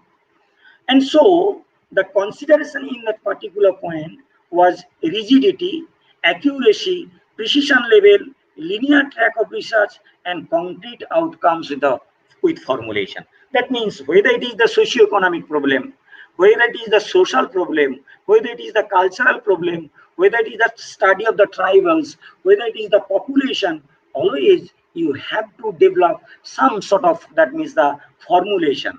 And in that way, if we look at that particular period, that means the different quantitative techniques and the statistical techniques actually appeared to prove the rigidity of the phenomena, the objective outlook of the phenomena, the accuracy of the phenomena, the precision level of the phenomena, and ultimately the establishment of the structure of the phenomena or the lawmaking or the formulation. But once again, that means while that means this logical positivism established this positivist outlook, and thereafter in 40s it transformed into the structuralist outlook, basically by dint of the sociologist of the Sartre and others. But from the 1960, that means late 60s, that was actually criticized. Why it was criticized? It was basically the Frankfurt school of thought, where Adorno, Marquis, Habermas, they actually criticized those positivist school of thought within the period of 50s to 64, 65. Though actually Frankfurt school of thought was developed during the 20s and the 30s, but during the Nazi era, it was shifted from Germany to that of the America. And returning from America after the episode of this Nazi period, once again Germany, the Adorno and the Marquis actually developed those post-positivist thought in terms of the critical theory. So the critical theory and the radical theory, in following critical theory, the radical theory was developed in the geography, and the humanist theory was developed in geography. And in that way, the point was like this, that you cannot codify or you cannot measure the mind of the people, you cannot measure the behavior of the people, you cannot measure the outlook of the people, while people are actually the center of the society. So in that particular way, you can't actually measure all those things. And so positivistic research may likely to give a falsification where the mind, the idea, the behavior of the community or the people cannot be understood. And so in the post-positivist research of social science as well as in social geography, the flexibility, the otherness, the subjectivity, the non-linear track, and the multiple outcomes with or without formulation was necessary. So from the 70s onwards, actually this post-structuralist and the post-positivist outcomes or the post-positivist research are coming into the domain of social and cultural geography, of the human groups of geography, where that means the post-structuralist or post-positivist never actually reject the positivist outlook, but it actually criticize positivistic outlook, that not always generalization is able to give you the satisfactory outcome. Rather, if you consider just the society behavior, social interaction, you have to think it with a non-quantitative way. And in that way, the subjectivity seems to be the more preferable. That subjectivity was actually unfolded by the Derrida and the Foucault in the philosophy. In that way, the subjectivity and the deconstruction, that means rather than the generalization, the exception seems to be the other thing in a complicated society. Because after the Second World War, actually there was a revolution in the society. The technology is coming out, and in the colonies are actually disappearing. People are getting the freedom to use the technology. They are developing their own outlook and the behavior, and they are actually ignoring the social values and the customs. And so this freedom, this liberalism, this technology, which are coming from the 1950s or the 60s, by that way, normally the complexities are actually developing within the society.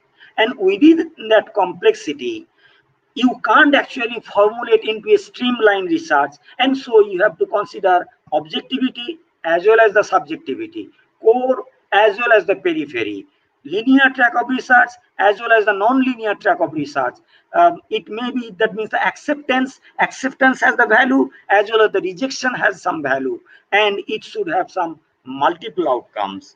And to portray this, putting that analogy, that in a positivist research, it was basically the rigid judgment. And in the post-positivist research, it was basically the flexible judgment. So this is very simple. That means the story that I am unfolding from your childhood, the poem, The Black Sheep. So apparently this sheep is black. So now if I ask whether the sheep is black or not, then most of them will consider that the sheep is black. Let us judge that in a how positivistic research actually try to concentrate on the rigid judgment.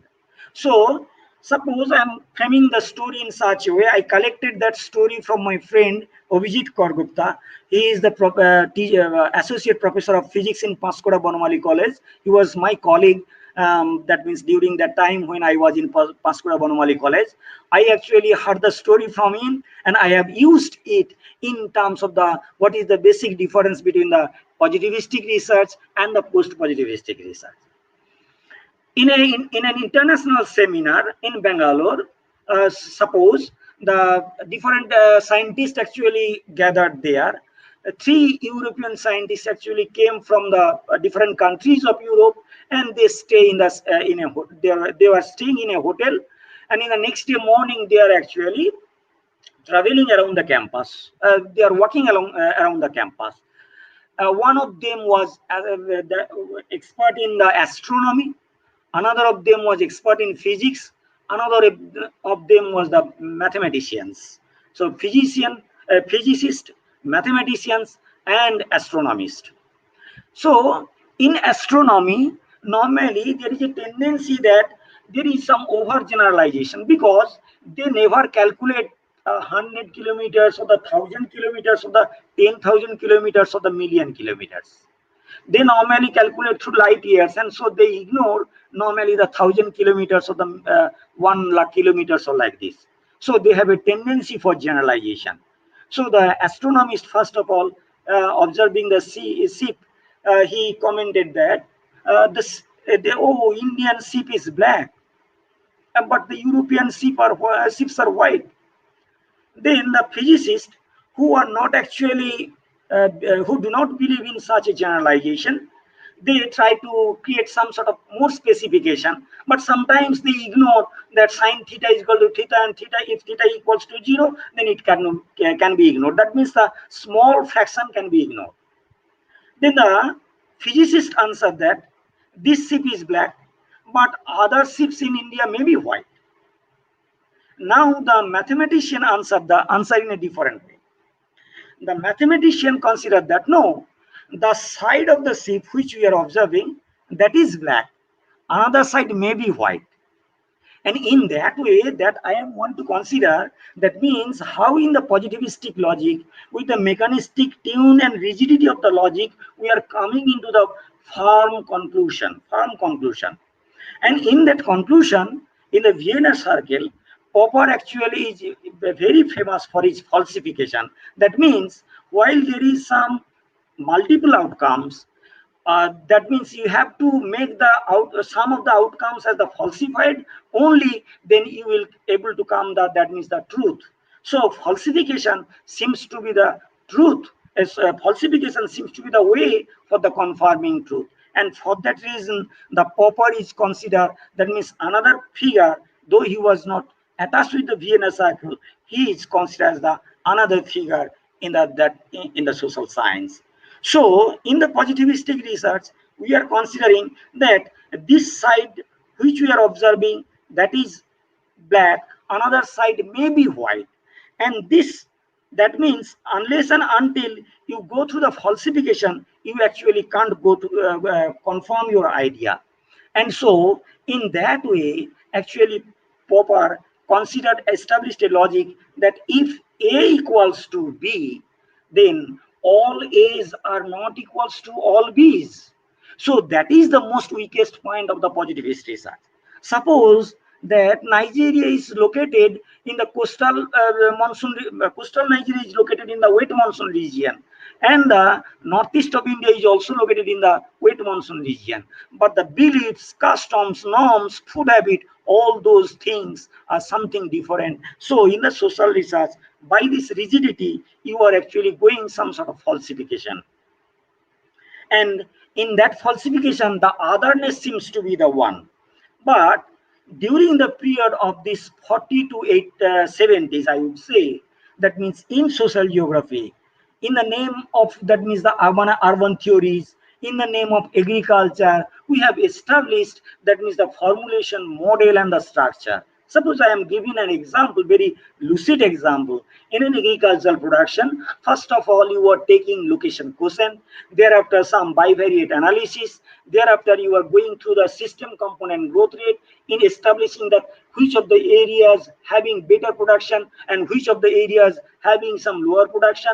Then taking all the facets of agricultural production, you are going through that means the factor analysis, and in that way you are taking the regional dimensions and the factorial dimensions of the agricultural production or the population growth, or it may be some sort of drainage basin analysis, whatever it may be.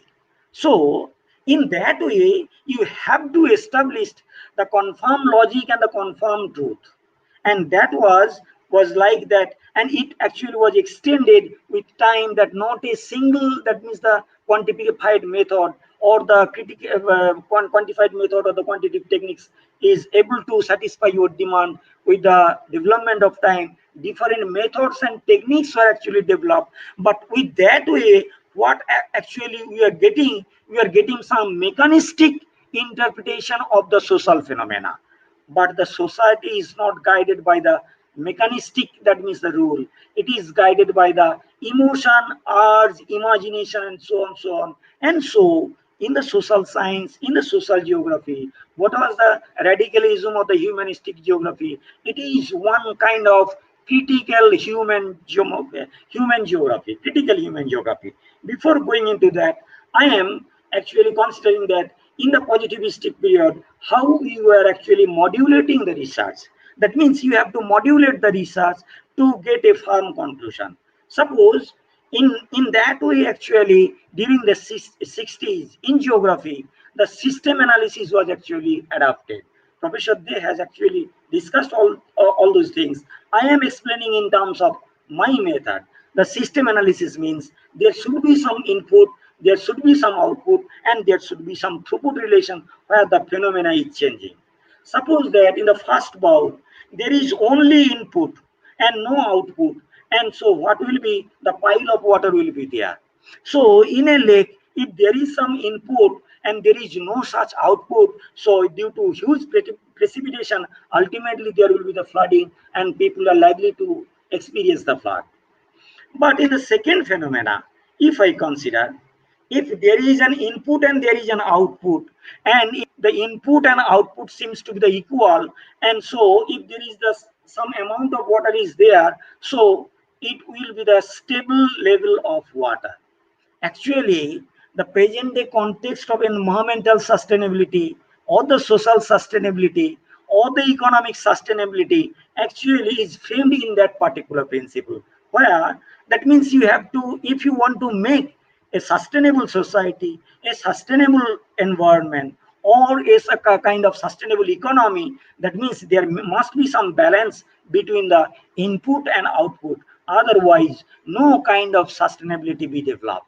So from the Rio summit, from 1992 even up to the Paris protocol, Paris climatic protocol, that means within that 25 years, we are actually thinking about sustainability, sustainability, and sustainability. No kind of rules, technology is able to, that means create the sustainability of environment, society, and the economy, unless and until we the people believe that we have to consume in such a way, that means the production of the resources or the homeostasis of the environment, if it is preserved, then only the sustainability be achieved. And so what we are actually observing in our society, not only in terms of the environmental degradation, not only in terms of the pollution, but the social violence, or that means the terrorism, all those things are actually coming out. These are also the symbols of the non-sustainability. Why those non-sustainability consideration is there? That means if the input is there in a critical flask, so at the base level, the rise of water seems to be slow, but while the flask is while the flask has a narrow shape, normally the rise of water will be high. And in a critical society, if there is multiple input and the multiple output is there, so normally the social surface there will be that means the numerous problem. actually cultural geography and social geography, if you want to take the research, at least in the present context, where normally the post-positivist method is actually preferred, you should not concentrate, you should concentrate on a core problem, but you have to consider the peripheral problem, because what is the peripheral problem of today, that will be the core problem of the tomorrow. There should be some indication, and so you have to frame the research in a critical way, where there is some numerous input and the numerous output, and all those numerous input and output are creating different vibration within the society, economy, and the culture. So in that way, to get a distinction between the positivist research and the post-positivist research, once again, I am unfolding another analogy. This is a story that means that is able to highlight why in the positivistic research the core area was actually highlighted, why in the post-positivistic research core as well as periphery, and sometimes periphery is more highlighted. So this is a person actually riding a bicycle with the sandbags in his career. Actually, this is a story that I want to unfold to you. In that means in the America-Mexican border, there is always the trafficking of goods. Illegal trafficking means illegal illegal movement of goods. As there is some huge differences of currency between the Mexico and the America, so normally the trafficking is actually found there in a with a high concentration. So suppose that this is a man, Pedro Collins. He is actually carrying a cycle with two sandbags along the border. So one day the border that guard observed that this man is actually carrying the sandbags every day. It is suspected that he is carrying something for the trafficking. And so one day he actually asked the Pedro Collins to stand and asked him, "What is your motto that you are every day going with a bicycle and the sandbag?" Then the Pedro Collins answered that, "No, sir, actually I am building, constructing my house in my countryside, and also I am developing some. I am also a small contractor, and so in that way I collect the sand from the that means the nearby river, and carries all those sands to my house."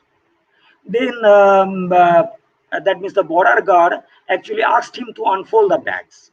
The border guard actually searched the bag thoroughly, but get nothing, no kind of, that means the things was available apart from the sand. But and the Pedro Collins was allowed, and but the border guard actually informed the phenomena. If there is some peculiarity of the phenomena, normally in the border areas or in the crime investigation, all things should be informed to the higher authority. So that border guard actually informed the phenomena to that of the post. That means the in the border post office, border post, and the head of the border post, police post, asked that in the next day he must actually meet with Pedro Collins, and Pedro Collins should be presented here. And so after a few days, the border guard actually catch the Pedro Collins, and he was presented in front of the police post. And here the head of the border post asked that search the bag. There was nothing. Now go for the sieving of the sand. If there is something, sieving of the sand, nothing was available. And so Pedro Collins was allowed, but the that means the head of the border post informed it to the superintendent. And the superintendent then asked that no, Pedro Collins must be presented here with all his that means the bicycle and the sandbags. So after 1 or 2 days, once again the Pedro was actually captured, and he was actually presented in front of the that means the superintendent. Then the superintendent searched the bag, and actually searched the that means the sieving the sand, and once again asked the chemical analysis of sand. And it was done for several times. That means for after a few days, Pedro Collins was captured and go for that means the searching of the bag, chemical analysis of the sand, sieving of the sand, and the chemical analysis of the sand. So after several such actions, there was nothing, and the Pedro was actually released, and never Pedro was actually captured.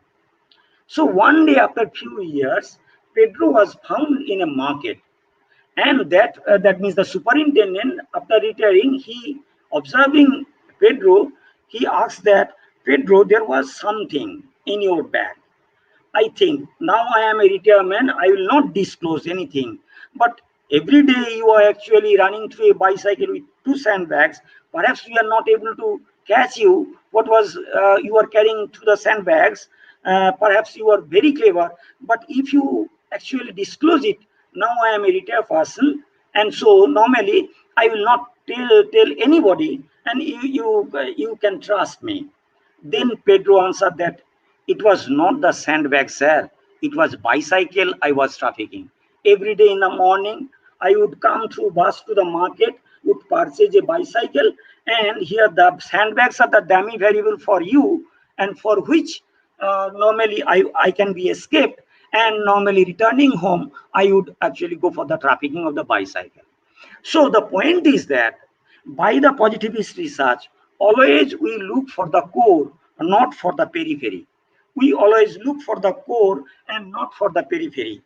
But in a complicated society, while there is some sort of plurality, while there is the complexity, you are not likely to go for the that means the only for the that means core of the research, at the same time the periphery of the research, and so the otherness has been developed, and the cleavage of the society has come across the wide discussion of the social research in terms of the transgender, in terms of the terrorism, in terms of apartheid movement, or in terms of the age city in the urban area. Not only the core city area should be the area of investigation, it is the age city which is more dynamic and which can be searched for.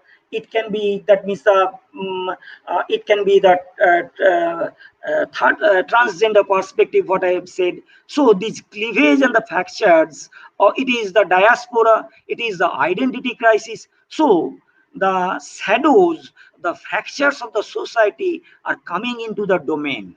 So while the positivistic research from the late 1960s entered into the radical research in terms of the poverty, hunger, famine, or it may be the humanistic research, that means the equity and the justice, after the publication of the book, that means the city and the social justice by Harvey. So social geography entered from the positivistic school of thought to that of the that means the critical human geography. But from the late 80s, with the emergence of post-colonial writings, especially, and the post-modernity, where along with the core, the cleavage fractures are coming out in terms of the diaspora, in terms of the hybridity, in terms of the complexity, in terms of the transgender. Normally, the social geography is intending towards the that means the critical cultural geography. So that is the trajectory of the that means the research in the social and cultural geography of the human geography. So initially it was basically ideographic before the 40s. Actually, during the 50s there was some sort of Hudson-Siffert debate. So before that, before 1940s, it was basically ideographic. 40s to 70s, it was the positivistic or the structuralist approach. From the 70s to 1985-89, it was basically critical human geography. And from the 1980, 85-89, the social geography entered into the critical cultural geography. And then actually the sociological theories and the anthropological theories has been incorporated, and rather than the formulation of the nomothetic approach, the narratives or it may be the biography, the photo analysis or photo analytical vision, all those non-quantitative techniques have become the integral part of the geography. Now I am coming into the context, the critical development during the 1970s and the 80s in the social research. So while that means the 40s to, if we come to the 40s to that of the 1980s, in the sociology, in the anthropology, that means the social researches or social theories were guided by actions theory of Weber first of all. During the 30s, 40s, Weber, Parsons, they were actually developing the action theory where the individuals of the community is taking the center of the social research, focus of the social research. But from the 1960s onwards, with the development of Frankfurt School of Thought, as well as the consequently radical geography, the conflict theory actually emerged. Actually, in economics, the conflict theory has emerged from the 1940s or earlier. So it was basically, that means the social geography, while dealing with the spatial praxis of the society, so rich and poverty, the hunger and the affluence, all those were actually judged in terms of the conflict theory of the Marx. But during the 70s, Anthony Giddens actually formulated the structuration theory. That means while you were discussing the poverty, hunger, malnutrition with the changing structure of the interplay between the people and the agency, so normally there will be some ever-going change and we can change the society from that of the direct difference between the rich and poor. The social justice can be established with the change of the people and the agency. Agency here actually putting the force in changing the society. And later on in the late 70s, the actor network theory was there. Actor network theory, that means how the individuals and the different social groups are creating the different types of design in a complex society. So the first three theories or the first two theories belonging to the positivist school of thought, while the last two theories belonging to the, that means the critical social theory. But the point is that later on, the post-positivist thought actually appeared in terms of sphere and symbology. Yes, while I am considering that from the late 1980s, while the post-colonialism or the post-colonial interpretation of the society by Edward Said and so many others. Edward Said seems to be, that means the one of the founding member. Franz Fanon, those are actually representing the post-colonial society, interface of the post-colonial society. And similarly, there was some sort of interpretation of the Gregory and others in terms of, that means the post-colonial interpretation of the geography, where actually mind, people, society, cleavage, fractures, all those are coming into actions. And why those are coming into actions? If I look at this, that means during the 1974, during 1974, Lefebvre published a book, Production Space. So if the production space seems to be the fundamental in understanding the post-positivist method of social reality or the post-positivistic outlook of complex social reality, where with the different interplay of society, agency, culture, and the political forces, the social reality is emerging in a complicated way, and that productions cannot be judged only with a single theory. At the same time, in the same year, in the 1974, Ifut actually publishing a book that is specifically that is known as the uh, topophilia. That means how the mind is associated with the society or the landscape or the physical landscape. So from the 1980s, the mind, the emotion, the imagination, the, that means the it may be the restlessness of the mind, all those are actually coming into interplay into the social actions. And so the social context of the spatial context of the society can be developed through terrorism, through apartheid movement, through the, that means the feministic outlook, through the transgender outlook, and so on, so on. So in that particular context, such a complex analysis can be developed in terms of, basically in terms of the sphere and the symbology. That means here you are considering, in the by sphere means you are taking the society or the social problem as a sphere, And the elements of those societies or the context problem are known as the symbology. And you are establishing the relationship of the symbology and the interactions of the phenomena through the symbological interaction and developing the problem. So that is basically the consideration of the sphere and symbological analysis, especially in the post-positivistic research after the 19, which is actually widely followed. Here, you have to consider, that means the core as well as the periphery. Core means you are going to unification of the phenomena. Core means it is the unification of the phenomena. It is the convergence, while periphery is actually considering the divergence. And what is the process from convergence to divergence? Actually, that was studied during 1940 to 49 by the Haggerstrand, the cultural diffusion.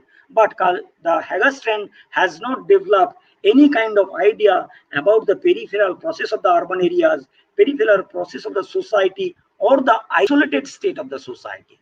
So in the positivist period, though in anthropology, that means the primitive type were actually search their livelihood, but why the primitive tribes or the primitive social groups, not tribes, primitive social groups are not coming into the mainstream society? What are the barriers? What are the reasons for the social exclusion? Those are actually widely searched today. Social exclusion, it may be the transgender perspective, it may be the terrorism, not only the core, at the same time periphery. So in the core, you are considering the convergence of the phenomena by the set theory. You are considering the different types of sets, and where the maximum convergence is there, it is known as the common convergent zone. That may be A union, B union, C, where the most common convergent zone is there.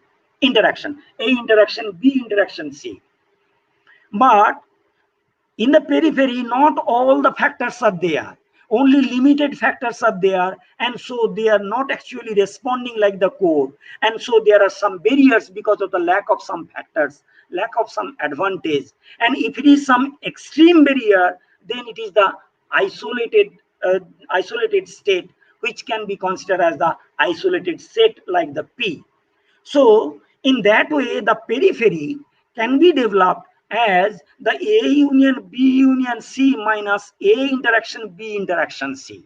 Then only you will get the periphery, or it may be the isolated state. So in that particular perspective, what we actually judge, that in the sphere analysis, normally we judge what? I have to conclude within 16, 15 or 20. Hello? Hello? Hello? Sir. Hello, sir. Hello? Hello. Sir, you please continue. You please continue. So what is that means what is the nature of sphere and the symbology, or how the sphere and symbological analysis in the social surface, sociocultural perspective of the human surface is dealt with? So first of all, spheres that means the main domain of sphere is actually targeted into 4 types. The private or intimate sphere, it may be family. It may be family, or it may be family or neighbor, where the other persons can't actually enter. Or it may be, that means that if you consider the trade practices, that means in the trade practices, the buyers, sellers, and the associated transport orientation or the transport function can be, that means that sphere. So it may be the private sphere. It may be the public sphere, means it is the open space. The station area seems to be the public sphere. The square, that means the Trafalgar Square, Esplanade, those are the public sphere. That means while the social domain is open to all, then it becomes the public sphere. And in the social research, actually, most of the things are actually dealt with the commodity relationship. So commodity sphere or the market relation seems to be the another way of extending the sphere. And another thing seems to be the administrative sphere. That means sometimes actually in all the social processes, it may be the sociological, anthropological, geographical, or it may be psychological. but all the processes are actually guided by the political structure or the political principle. So administrative sphere seems to be there. And ultimately in social geography, the psychological sphere are actually, sphere is emerging day by day, because in the 1974 while actually Ifutang published that particular book, Topophilia, in 2014, he published a book, Romanticism in Geography, a romantic geography. So how the emotion, the urge, the feelings, the love, all those are coming into that means the domain of geography. That means the psychology of the human being, either individual or the group, is coming into that particular domain. And that is actually explained by symbology, and the basic symbology normally is addressed by four. That is the text means what content you are taking for your investigation. That means the interaction of the work. So the text should be the first form of element in the analysis of the sphere. Then requires means the social consideration, social elements, because in the text is basically guided by the people or the being in the society, human being within the society. It may be a single group, or it may be the interaction between the two groups, or it may be the interaction between the among the different groups. So social elements like beliefs, customs, norms, and institution should be considered in your, if it is the agricultural production. So normally whether the farmers will come into there, whether the storage owner will be come into there. So those are normally, that means the institutions, social institutions, those are actually coming. And another thing in the sphere analysis, that means the social interaction. Social interaction, apart from the commodity, the social interaction is viewed the interaction of ideas. That means society is not always reflected in terms of the commodity interaction. It is the interaction of the ideas, and that idea has changed over time. That means initially it was orality. During the Vedic period, it was the orality. There was no such, that means the written script. Thereafter, that means from the 15th century, 14th to 15th century, the literacy actually came into around into the communication, and now it is the media. And thereafter the materiality, that means the basic existence of the society seems to be the materiality. That means the material things of the permanent possibilities of the sensation. That was the idea of J. Stuart Mill, by which we can develop the economic landscape, and economic landscape is the basic survival of the society, so you can't actually avoid that. So I am now at the concluding stage of my discussion. Already I have discussed between the, that means the ideographic approach that was basically popular in the social geography or the human geography, the method, the positivistic approach within the period of 1940 to that of the 1968-69, from 1968-69 to that of the 1985-88, that is the critical human geography. And from the 1988-89 onwards, while the post-colonial interpretation is coming out, we have entered into the critical cultural geography, where actually that means Donna Haraway now today actually propounding in such a way that she has written a book that is known as the cyborg. That means human being is not an organic being. He or she is half organic and half, that is cyber. That means he or she is always associated with laptop, phone, iPhone, and so on, television, smartphone, and so on. So here the role of the agency and the role of the actor is something different, and in that way actually we are developing our research. And so in the present context, in relation to the earlier context, while in the earlier context the core was the most important area, but today core and periphery, convergence and divergence, all those have come into play into a total focus. And by that way you can go for that means a commendable outcome in your research. You have to develop the idea, you have to apply the techniques and the methodology. If you can develop the idea, the techniques and methodology will automatically come. So this is basically the convergence and divergence. Now I am coming into this convergence and divergence, how a researcher can think about the social phenomena in terms of the convergence, how a researcher can think of a phenomena in terms of the divergence. Actually, geographers has the advantage to think about the convergence and divergence. If you think of the cyclone, it is the convergence. If you think of the anticyclone, it is the divergence. In terms of the convergence, it is the mixing of the phenomena, it is the assimilation of the phenomena, it is the transformation of the phenomena. In the divergence, it is normally the dilution of the phenomena, it is the divergence of the phenomena, it is the isolation of the phenomena and the exclusion of the phenomena. So geographers have the basic idea about the cyclone and anticyclone, by which he or she can get the idea of what is the basic instinct of convergence and what is the basic instinct of the divergence.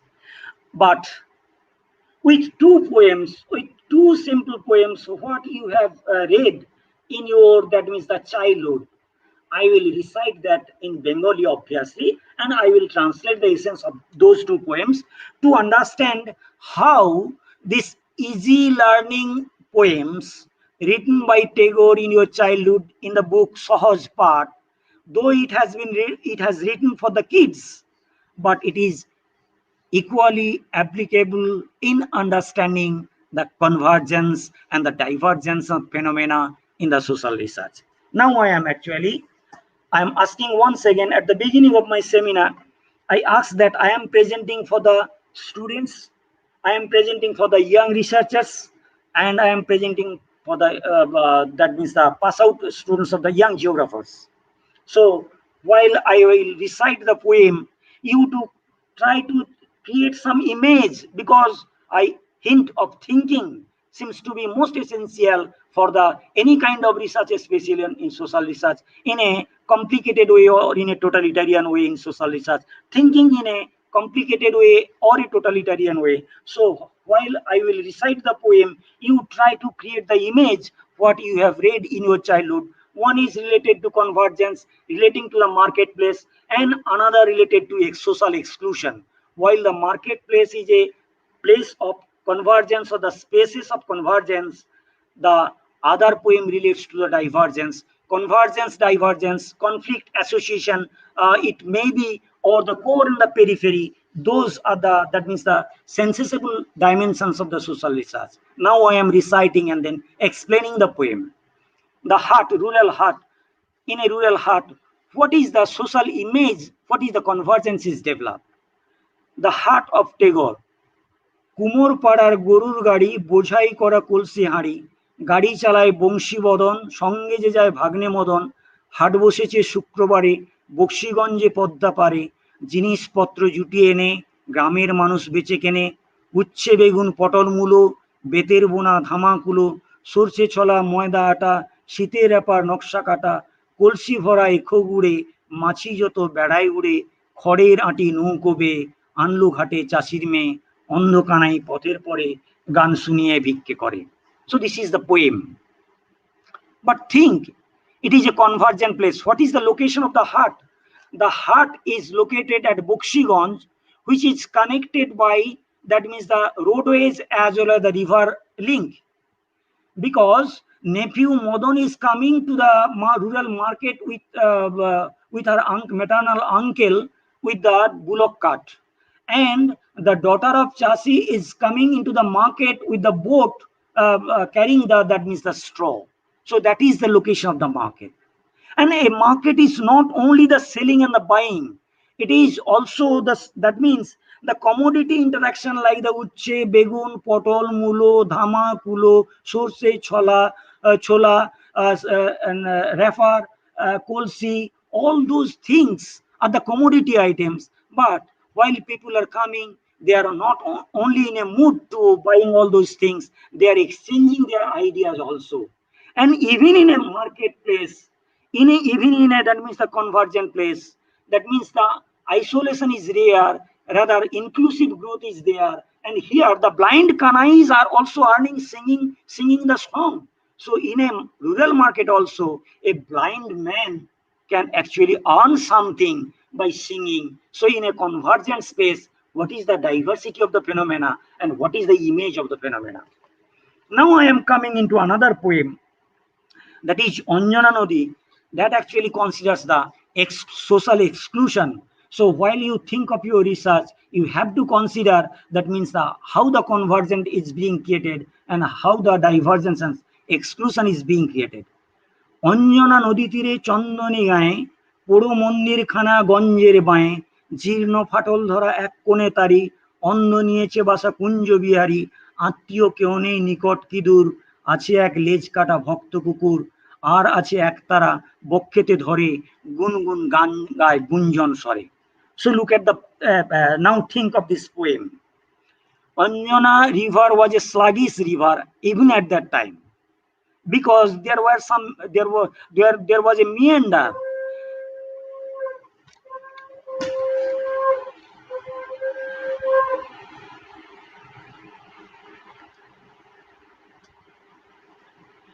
There was a meander, and there was a village which is known as the Chandni. Anjana Nodi Tire Chandni Gaye, the shape of the village was crescentic, and so it has named the Chandni Gram. And there was that means the deserted temple. So all those are the pictures of, that means the excluded space, excluded physical space, a sluggish river, a crescentic village, and a deserted temple. And in that deserted temple, a people who is known as the Kunjo Bihari, he is also blind. He is not accepted by the society. He is rejected from the society, and he has taken the shelter into that deserted temple. And who is his companion? A dog. A dog is not a human being, and so for an excluded people, an animal may be the best companion, and his ektara. So in that way, actually, while there is some exclusion, that means there are so many barriers, and within that barriers, actually they are actually thrown out of the society, and they feel some tremendous barrier for mainstreaming. So how the mainstreaming can be achieved? So with those two poems, actually, what I have analyzed, that means the divergent and the convergent space. So that's the end session, that where your mind is without fear, and while you can actually foresee the reality with a newer dimension, so a commendable outcome will be there, and you will be likely to get the satisfactory outcome of a research. Before going into social research, you are like a thirsty crow. You are throwing stones one after another, like ideas, like methods and techniques, and ultimately the problem will be clear, and solution will come to your hand, like the thirsty crow. Ultimately, that crow was able to get the level of the water, and by that way you will be satisfied. And if it is a commendable research, so you will be able to quench the thirst of the society. Not you will be only able to quench your thirst, you will be able to quench the thirst of the society, and that only then it will be a fruitful social research. Thank you very much. Thank you, sir. Thanks for this wonderful session. And now let's start the question answer session. Our first question is from Arindam Dash. The question is, how would I choose a research topic from social geography? Yeah. Very good question. Thank you, Arindam. Actually, there is some time constraints. Normally in research methodology course, I deal with quantitative techniques, but before that I consider the philosophical perspective, the methodological perspective, conceptual perspective. So in that way, I have skipped one thing that was also included. Actually, I have developed all those things and continuously developing all those things while discussing about the research methodology. The point is that already I have hinted that a researcher should have third eye. He or she should not have the plain view of the research. That means while the common people observing the phenomena, a social researcher have to look at the phenomena, what is the peculiarity of the phenomena.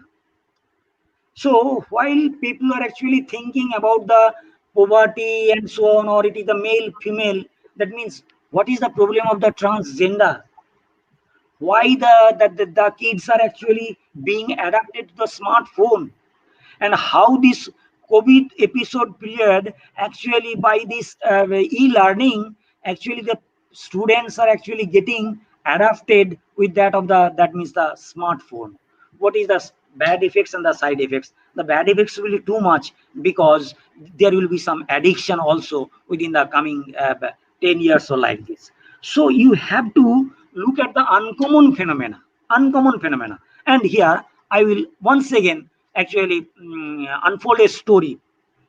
Do you know that the probability mathematics was developed through gamble game? You have to look the odds of the society. What is normally observed by the common people, a social geographer or the sociologist or the anthropologist always look the peculiar phenomena. Why it is occurring there? That will be your search, that means area of your research. So in that context, that means the gambling was prohibited game in France at that time. And there was a great gambler, Chivela the mayor. He was actually going for a gambling game, that in one game, and that means the who is going for the against the motion, they are actually getting profit, and in the second game who are going for the motion, they are actually getting the profit. But both the game are almost the same mathematically. Then he asked it to that of the Laplace. Laplace actually can't find out the solution. Then Laplace actually transferred the idea to Fermat, and Fermat actually find out the solution, that in the first case, why who are going against the motion, they are actually winning, and who are going for the motion in the second case, they are actually winning. And in that way, the gambling game actually was responsible for the development of a mathematics which is known as the probability. The whole probability was developed from the gambling game. So দ্বার বন্ধ করে দিয়ে ভ্রমটারি রুখি, সত্য বলে আমি তবে কোথা দিয়ে ঢুকি. And once again, think and think and think. If you think of a particular peculiarity of the phenomena, that will haunt your mind. You will take that particular phenomena as your research in social geography or the social sciences. পাইলেও পাইতে পারো অমূল্য Ratan, if you think in a proper way. Thank you, sir. Our next question is from Sanjit Kundu. What is the best approach to access different ontologies for the source-bounded environment? Once again, what is the best approach to access different ontologies for the source-bounded environment? oh no, that means in the what I have told already, I have told, in the complex society, complex evolution of the society, in the pluralistic society, in the multiplicity of the phenomena, not a single theory or not a single knowledge will be able to explain the reality. That is the main problem of today also. And for that reason, the positivistic research is not able to give you the fruitful consideration. Rather than taking one portion as the positivistic one and another portion by narratives, by biography, by that means the set theory, or it may be that means the photo analysis, you have to develop your research. You have to develop your research, and in a multiple frame, you have to consider that in which frame you are considering first, and in that particular time all other frames should be blurred, and then you have to consider the next frame, which is your next consideration, and in that case you will consider that means the other, that means the frames should be blurred. So in that way, by blurring, and after all in the last stage you have to interlinking, after that blurring one frame to another, you have to interlinking all those things, and in that way you will be able to find out the commendable outcomes of the research. And in that, this is also related to a particular regression analysis that is known as the withdrawal regression. That means multiple regression y equals to a plus b x1 plus c x2 plus d x3 plus e x4 up to n. So first of all, you skip of the x1. That means that factor is actually you are not taking into consideration. Then what is the phenomena? You are taking then x2, you can skip of the x2, then you are getting the phenomena. With that analysis, you will get some different jerk within the slope of the phenomena. If there are two jerks, then that will be your point of investigation. And those two jerks are the core, that means the main of the phenomena, and those two phenomena will be associated with that of the other phenomena which have not experienced jerk. And why those have not experienced jerk, you have to explain, and then you can explain the, that means the dynamics of that particular phenomena. I do not know whether you have understood that in the positivistic domain you have to target a multiple relation, one after one another factor you have to exclude. With that, you will get the different types of slope, and within that slope you will get some sort of jerk of slope, and those jerking are the critical point of phenomena, and those phenomena you have to actually target. So that's the best way to, that means the to find out the methodological procedure of the social research. Am I clear? So it's not possible to receive the answer. That is the disadvantage of this webinar instead of the seminar. No, definitely, sir. Okay, our next question is from Shourabh Mondal. He wants to know the concept of core and periphery, actually. Yeah. Actually, already I have developed. Actually, if you want today, if you want to develop the core and periphery, very simple. That means the not simple as yet. It is to some extent difficult. But today, while you have the computer, if you put the algorithm, put the elements and click the algorithm, it will create the solution. That means the set, ring, field. Those are the three theories, especially the set theory and the ring theory. That means you have different elements. Which of the elements are the common elements? They will come to the core. And which are the non-common elements? They will go to the periphery. Suppose in a phenomena you have taken 52 factors, where that means the 10 factors are almost related with all the factors. Then those 10 factors are known as the core factors. Then another 25 factors are just immediate the core, and you can actually find out it with that of the set theory or the ring theory. Set theory or the ring theory. So in that way, next to the core you will get those factors, and after that with the set theory we will get another factors. Those are the extended periphery, the periphery around the core, and thereafter you are getting extended periphery. That will be given by that means the set theory or the ring theory. And those are basically the peripheral areas. And beyond that, it may be the isolated state. This is known as the isolated state, just like the social exclusion, or it may be that means segregation.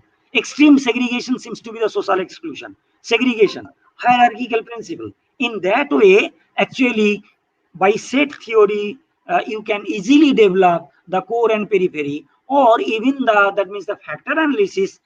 With the emergence of the dimension, you can, that means the factors which are emerging at the first dimension, those are correlated with the phenomena at the first phase. The dimensions, those are coming into the second stage, those are correlated with the phenomena or variability of the phenomena at the second stage. That means away from the core, though the factors which are highly responding in the third phase of the phenomena correlated, those are actually correlating or explaining the variability of the phenomena at the third phase. That means those are the peripheral factors.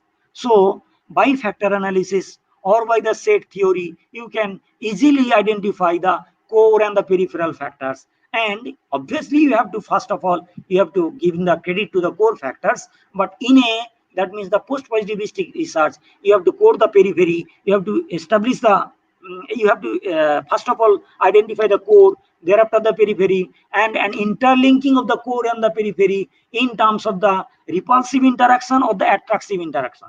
It may be attraction or it may be the repulsion. Different types of interactions are there, and those are basically not sociological consideration. All those are the principle of the physics: attraction, repulsion, convergence, divergence. So how the social science and social geography, or the that means the social domain, are incorporating the principles of biology, of physics, and those are actually applied not in mathematical model, sometimes in narratives also. This is known as the analysis of the narratives. With the narratives also you can explain the convergence, divergence, that means the perception of the people in terms of the convergence, perception of the people in terms of the divergence. Thank you, sir. Next question is from Devomita Nandi. Yeah. The question is, what are the strengths and loopholes of the subjectivity of research in social geography in present context? Yeah. Subjectivity of the research is such that two things first of all you have to consider. Subjectivity of the research has no limit consideration. Objectivity, that means in mathematics we normally consider the limit. Limit means if the value is 1, what will be the value of the function? If the value is 10, what will be the value of the function?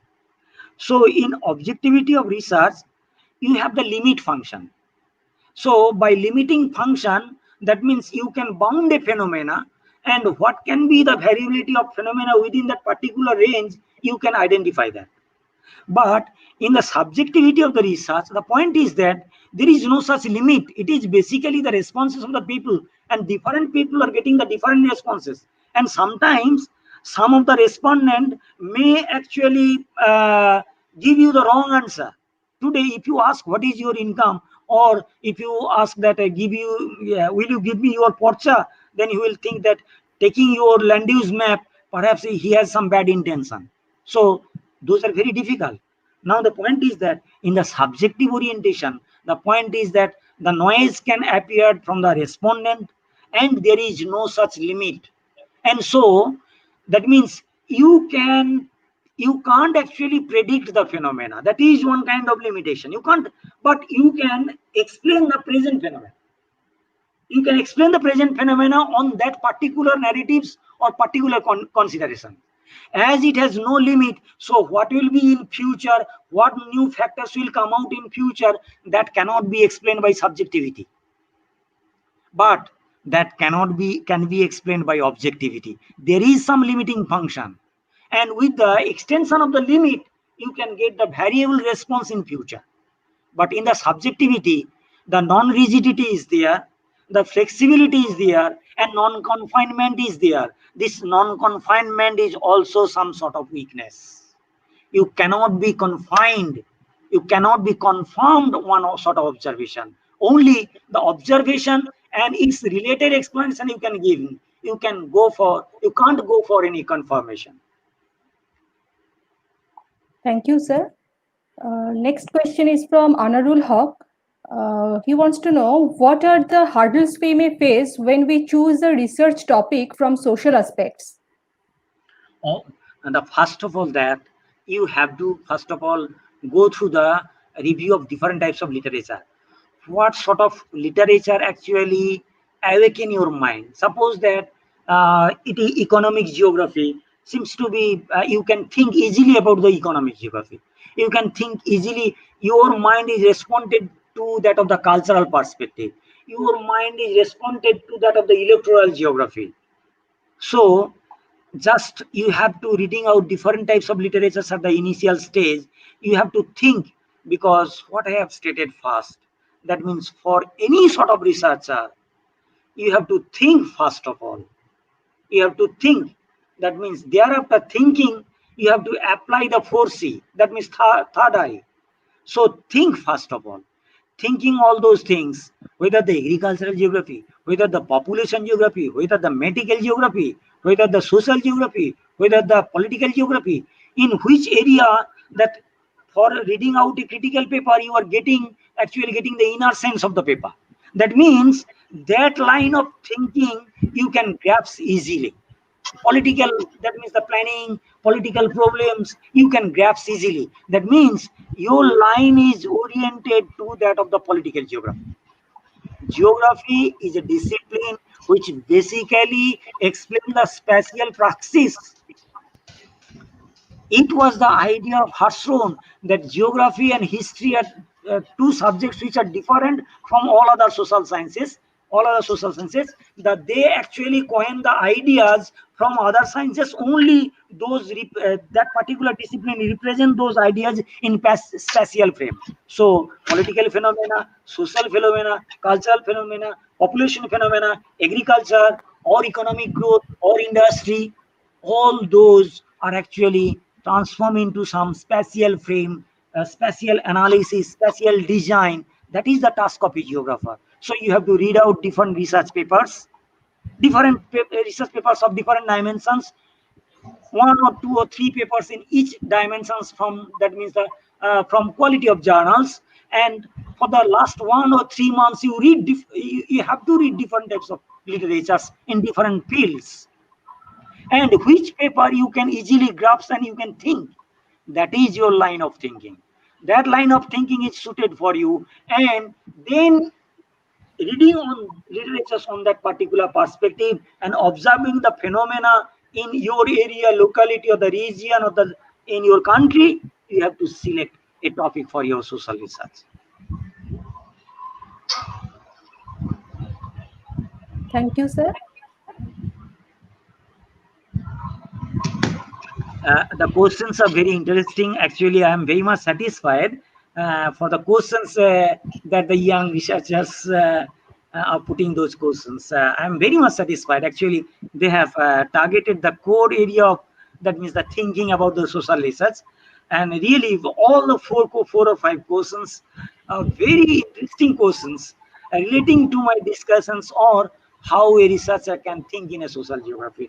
I am too much pleased with the question hour session of this webinar. Thanks Sir, a lot. sir, Yes. Professor Sunil Kumar De wants to say something. No, Oh, one Sir, yes. please. Thank you, Sunilda. You have actually discussed a lot of historical perspective in the physical geography, even the physical geography and also in the social geography, what you have considered. That earlier the historical perspective was important, and now the process-related geomorphology seems to be more important. In the social geography also, today social and human geography, rather a historical perspective of interpretation seems to be more important rather than the historical development.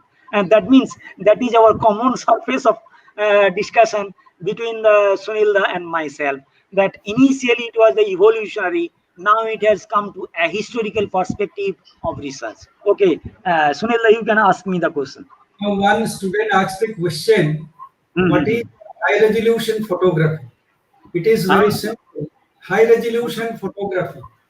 It is to me, I think the question meant, it means that how many pixels are there per inch, per square inch. Yeah, yeah, Pix- yeah, yeah. Pixel means picture elements. If you enhance the Element. photograph, you will get square shape, these pixels. So this is the answer, that if in 1 square inch, if you have 300 these pixels, the good resolution, if it is more, very high resolution. So this is pixel. And Shanot sir, Yeah, yeah. at your last slide, you have written crow, but I have just seen that it is not crow, but it is No, no, symbolic. no. No, no, it's a crow, but it is blurred to some extent. No, it is Okay. symbolic. I understood. I understood. But one information, I will remember this webinar throughout my whole life, because during this webinar, our past president, Mr. Pranab Mukherjee, has expired. Oh, oh, oh, sorry, sorry. Very sorry, Yes. very sorry. Okay. Very Thank you sorry. very much. We have come to fag end of this seminar, Future Trends of Research in Geographical Studies. Now, thank you, sir, Professor Day and Professor Guchai, for your wonderful lecture and very informative lecture, rather. Uh, Sir, it is very difficult, virtually um, uh, attending a webinar it is not acceptable for many of us. So it will be better in future if an offline mode, a seminar can be arranged so that we get to know more from you. This will be, I mean, always an wish for us. However, at the end, throwing light on various aspects of research has been very informative. We have known the history of evolution of geomorphology through series of concepts. The concepts were discussed, and rightly said, sir, present is the key to the past. We all know that geomorphology has hugely shifted from physical base to quantitative phases, and statistical and mathematical methods and models are being used in geomorphology nowadays, and different branches of geomorphology has been highlighted. And since 80s, importance of field note has come into being, and since 80s, social science has also changed a lot. Now, as Sir told, that social science is not guided by law, he highlighted on the microscopic observation any phenomena to relate it with the society.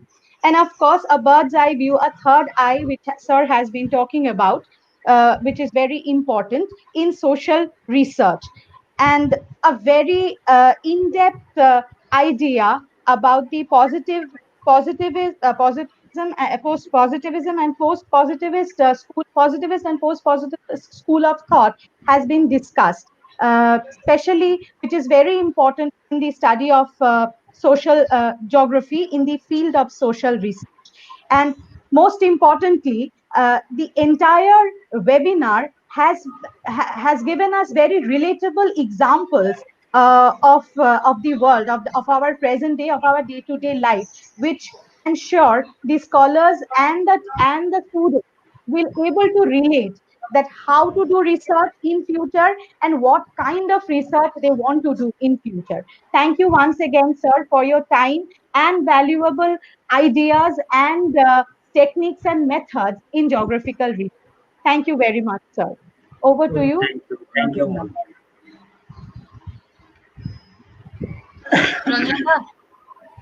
Ranjana? So we have come to the end of our webinar organized by the Department of Geography. Honorable Principal Dr. Navanita Chakraborty, Honorable Convener of the webinar Dr. Iman Bakchi, and my colleagues Dr. Lopamudra Basu, and all our participants, and above all our resource person, Professor Sunil Kumar De of Northeastern Hill University of Shillong, and Professor Sanat Kumar Buchait of Bardhaman University. Sir, we have had a very mesmerizing and wonderful 2 sessions of lecture. We were wondering that so many participants have registered. This is the third webinar being organized by and in association with the IQAC of Heramchandra College, and perhaps this is the webinar where we have had the largest number of participants. So it is because of you, sir. You have delivered wonderful sessions, and regarding Professor Day's lecture, I don't have the necessary knowledge and audacity to comment, but as a student of humanities, I was really spellbound and mesmerized by Professor Guchait's analysis of the interplay of, you know, mind, literature, and geography. It was wonderful. And we have had so many interesting questions. People have responded, our participants have responded so well. So, thank you. We cannot thank you enough. Our resource person, Professor Sunil Kumar De, and Professor Sanat Kumar Guchai. Thank you. But before ending, thank you, sir. Before ending our session, I would also like to thank my colleagues in the IQSC, and also my colleagues in the Department of Geography, apart from Imon Bagchi and Lopamudra Basu. We also have had the contribution of Miss Bashabadatta Ghosh Chaudhary, Miss Moumita Ghosh, and Miss Bhashuti Banerjee. We are very grateful to them for lending their very active support. And am also last but not the least, again thank our principal, because she has given us a lot of support and encouragement, always supported us, and whatever we demanded, she has always tried to provide and meet our demands. So thank you all, and thank to all the participants. They have uh, you know uh, acted very actively. They have participated very actively. Thank you all, and I would also hope that as the days of crisis will be over, Professor Day and Professor Guchait will grace us and by visiting our college campus. And while bidding everyone adieu, on the behalf of the entire college, I express my deep sorrow. We express our deep sorrow for the demise of our ex-president, Mr. Pranab Kumar Mukherjee. So we are very shocked by his death. So thank you all of you. So thank you all of you. Thank you again. So I declare the webinar to a conclusion. Thank you. Thank you very much. Thank you, Thank everybody. you. Thank you.